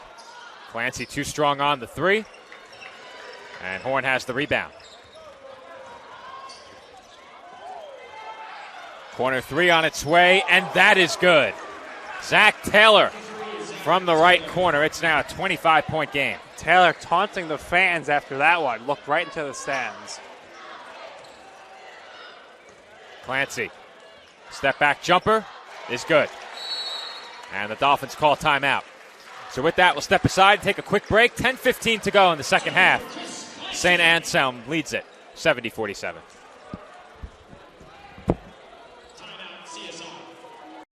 As a student athlete in college, I first got involved with the NCAA at the national level.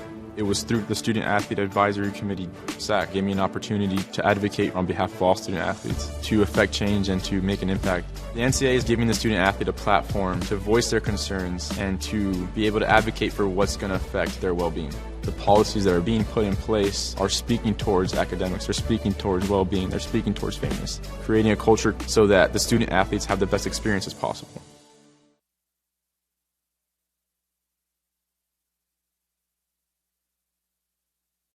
My path to a college degree would have been completely different had I not run Division II cross country for the University of Mount Olive. Having an athletic and academic scholarship was key for my success. Our coaches were really helpful with balancing out my academics and athletics. I decided to attend graduate school. Back here in the tank as the Dolphins are down a lot, looking to fight back into this one with about 10 minutes left in the game. And Nick, you learn a lot about teams when they're thrust into these situations, how much fight and grit they can show despite a large deficit. And if you're on the Dolphins coaching staff, you'd love to see a return to what we saw early in the game. But that certainly will not help. As the Dolphins commit another foul, you can count that basket. And the Hawks, throughout this game, have been so good around the basket. They've been good enough from three-point range. They're still shooting north of 55%. Hawks, a very good team last year. Dolphins playing some high-level competition in this Tournament of Heroes today and tomorrow. Lead right back to 25. And McCarthy knocks down the free throw to give him 18 points. He leads all scorers. 4 Hawks in double figures now. There's a nice spin move and finish by Jordan McAllister. Some nice explosiveness there.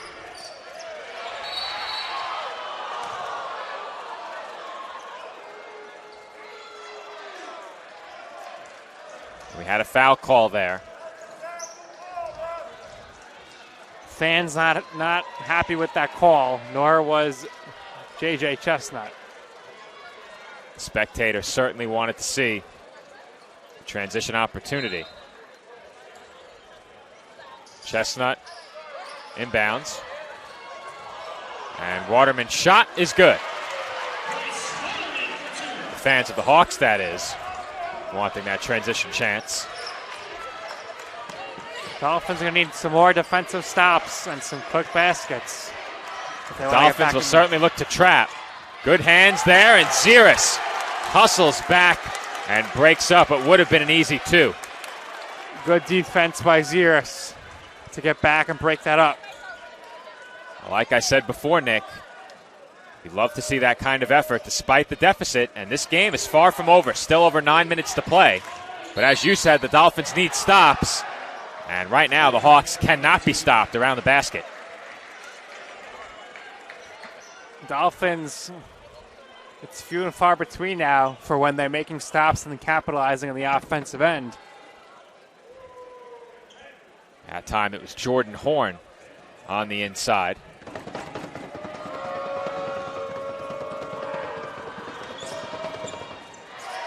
That free throw rattles out. Chestnut to the basket. Can't get the lefty layup to go. Rebound snatched away by Taylor.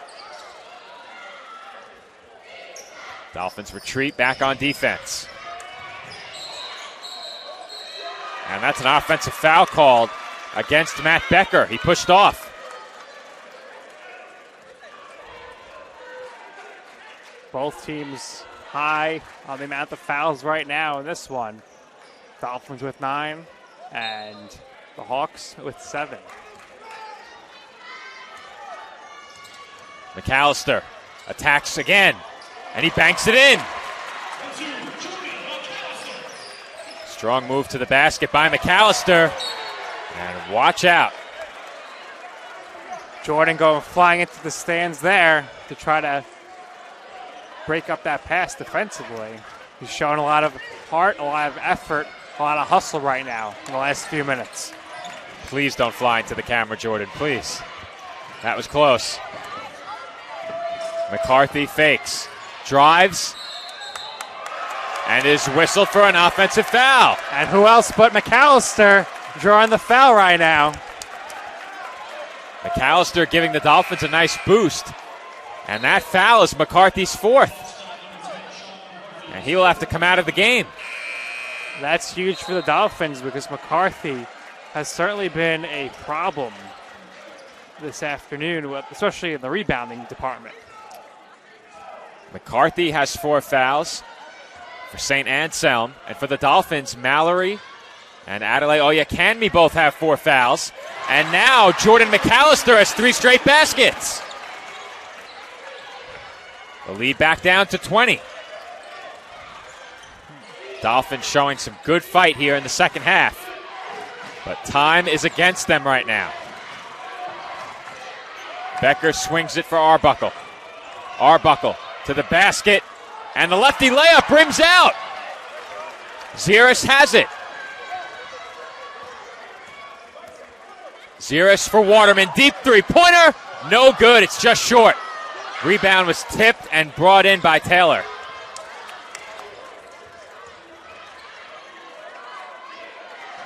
Really deep three-point attempt there by Waterman. Would have been great if it fell, but rimmed out.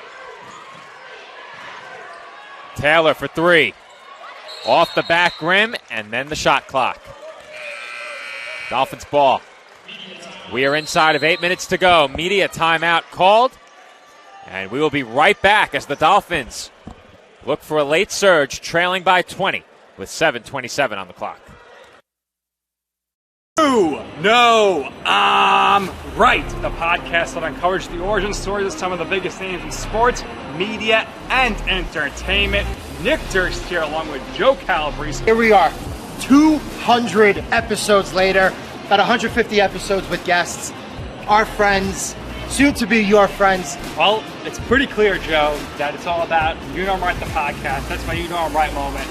Wanted to do a podcast, and everyone was like, what are you, crazy? Who's going to listen? You're not going to get guests. Well, guess what? I'm the best when it comes to getting guests. You could vouch for that. I am so happy that you asked me to do this. I couldn't have been more thrilled. And follow us on socials. Check us out. I promise you, if you want to work in media, whether you work in media now, whether you want to quit your job and work in media, come to us, and I promise you, we will get you on the right foot. That's what it's all about, uncovering the origin stories of some of the biggest names in sports, media, and entertainment. Keep it locked on You Know I'm Right.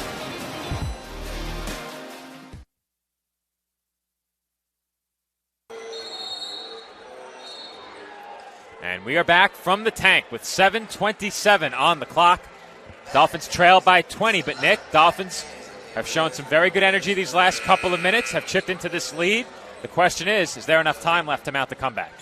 It's going to be tough. You need to play a clean game defensively here. Cannot afford any more fouls, obviously, already having 9 team fouls. St. Anselm has been so consistent in this game since late in the first half. Dolphins have had a really tough time slowing them down. 20 to shoot. Ziris has it. Waterman. Double teamed. And he turns it over. Could not find an open man. Hargrave, Waterman, McAllister, Ziris, and Chestnut in for the Dolphins. Arbuckle up top. On the wing, Morissette. And Becker received the screen, but that results in another offensive foul. That's 3 against the Hawks in these last few minutes. 9 fouls apiece here for both teams. Hawks a bit of a scoring drought now. See if the Dolphins can capitalize. Moving screen was the call against St. Anselm. And McAllister scores again, this time on a spinning layup in the lane. Pretty move there by J-Mac on the attack, and he laid it in. Dolphins within 18, under 6.5 to play. CSI defense has been really tough these last few minutes. Horn left open. Engage the commentator's jinx, Nick. You're very good at that, Joe. No doubt about it. Big basket for the Hawks, though. That ends the Dolphins' run. It was a 6-0 Dolphins run, 10-2 beyond that. Ziris can't get the turnaround jumper to go. Arbuckle has the rebound. Morissette to the wing. Shot fake, spin by Horn. And his scoop layup is good. Well, just like that, the Hawks are back on the attack on the offensive end.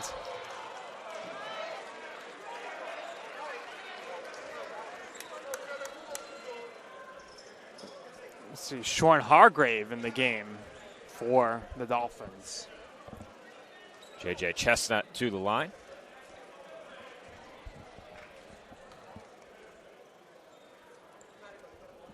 Dolphins now down by 23 with just over 5.5 to play. And Chestnut hits the free throw.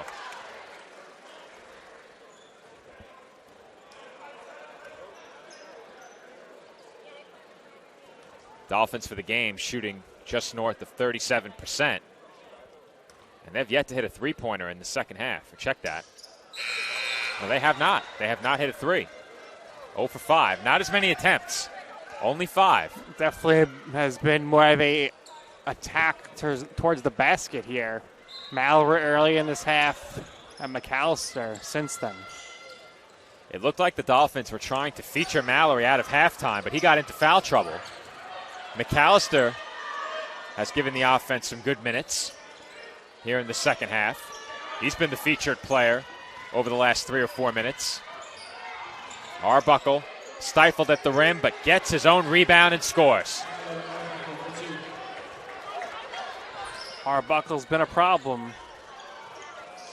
Arbuckle now has 8 rebounds. There's an offensive board for Michael Oyekanmi. Goldstein, floater, is good.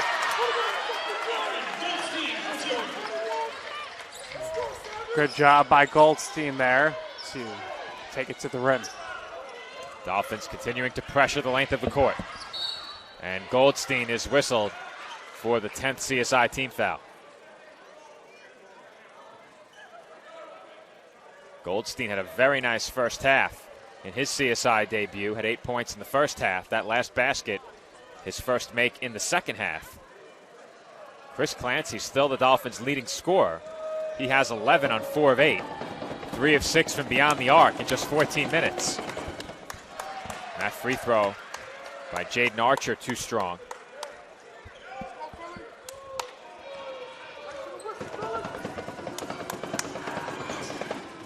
And Archer goes 0 of 2 from the line. Goldstein with the rebound. Goldstein looks to push. Goldstein out to Ziris for 3. And that rattles out. Oh, you can be there on the offensive glass again. But Taylor able to secure another rebound. Dolphins can ill afford to miss many more shots in the rest of this game if they want to get back into it. Down here by 21 with 4:15 left. If the Hawks manage the clock well, they should be able to close out this win without a problem. They lead by 21. And there's an easy 2 for Morissette. He has 15. And Nick, he hit those 3 straight threes. Before that last layup, he was 3 of 10. As Waterman lost it. How about that? But those 3 threes, of course, were huge and gave his team the lead, and they've not looked back since. Final media timeout of the game with 3:53 on the clock. Dolphins trail 84-61. My path to a college degree would have been completely different had I not run Division II cross country for the University of Mount Olive. Having an athletic and academic scholarship was key for my success. Our coaches were really helpful with balancing out my academics and athletics. I decided to attend graduate school because I wanted to become an athletic director. Receiving the postgraduate scholarship through the NCAA provided me with the flexibility to choose the school that I wanted. So now I know that I can accomplish any goal that I set for myself.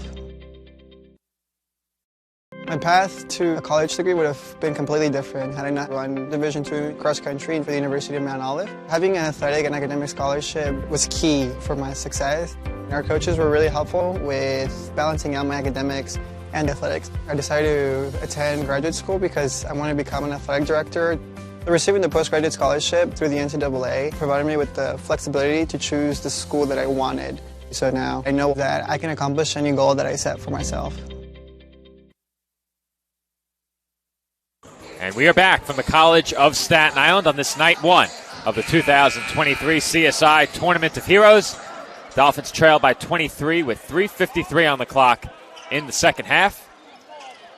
It is Hawks basketball, and the Dolphins will continue to pressure the full length of the court. Blake Wilson back in with Armas, Clancy, Ziris, and Oyukenme.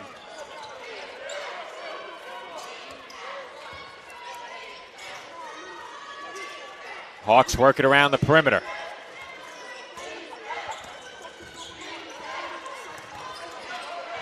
Attacking was Morissette. Pull-up jumper, no good. That was Taylor, but another offensive rebound. This time it's Archer. And he is fouled by Oyukenme. Initially, it looked like a block. Certainly looked like a block at first.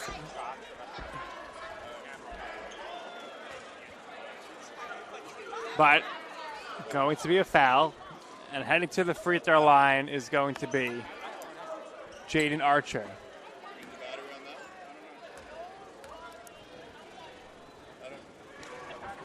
Archer makes the second free throw.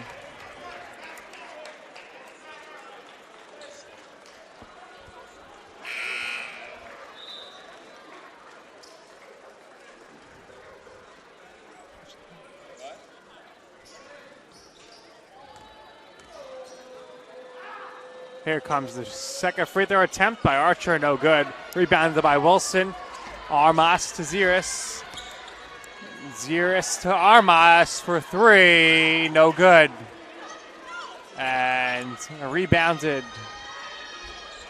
by St. Anselm College.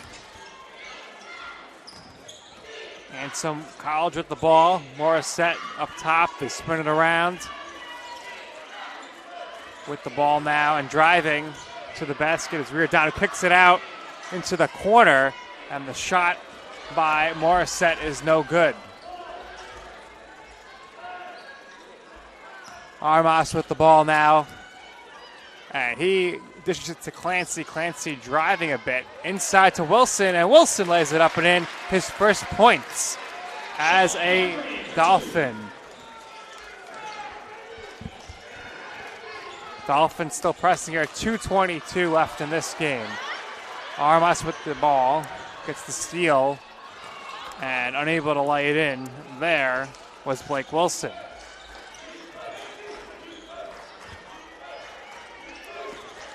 Back the other way, the Hawks. And Jordan home. Had it.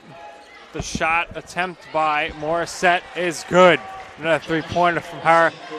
I'm surprised Morissette's still in the game at this point, but he makes the three-pointer, Joe. We do apologize for the graphics that appeared on our screen. We had a memory card issue with our camera up on top of the walkway here in the tank. That's good defense there by Hargrave to stifle that shot. The Hawks will keep possession as they make some more substitutions late in this game. Credit to St. Anselm, Nick. Early in this game, the Dolphins came out swinging, surged ahead.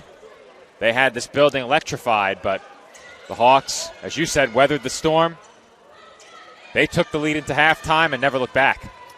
Yeah, the Hawks did not drown. They soared and they flew to victory in this one. There's an easy two inside. That's Keith Robinson again. Josh Menard with the assist. Wilson going at Horn, had it poked away. Good hands there by Archer.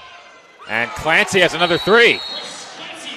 He leads the Dolphins with 14 points. Well, Clancy with an impressive debut in his first game as a Dolphin here, showing some great range with the three-pointers as you get a look at that last three by Clancy.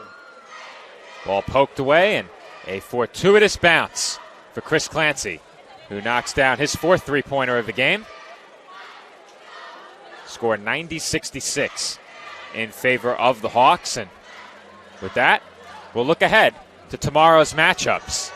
4 games on the schedule tomorrow. Men's basketball will open things up. CSI will not play in the first game. They will play in the second. The Spartans of St. Thomas Aquinas College, winners earlier tonight, will take on this St. Anselm College Hawks team. Yeah, to crown the uncrowned champion, so to say. The two winners facing off. That's a good point. Our Tournament of Heroes no longer played in a tournament format. NCAA regulations prohibit that, but it just so happens that our winners will face one another tomorrow, and 2 teams will be looking for their first victory in our second game as the Dolphins take on the Penmen of Southern New Hampshire University. Dolphins will also face the Spartans, but later this season.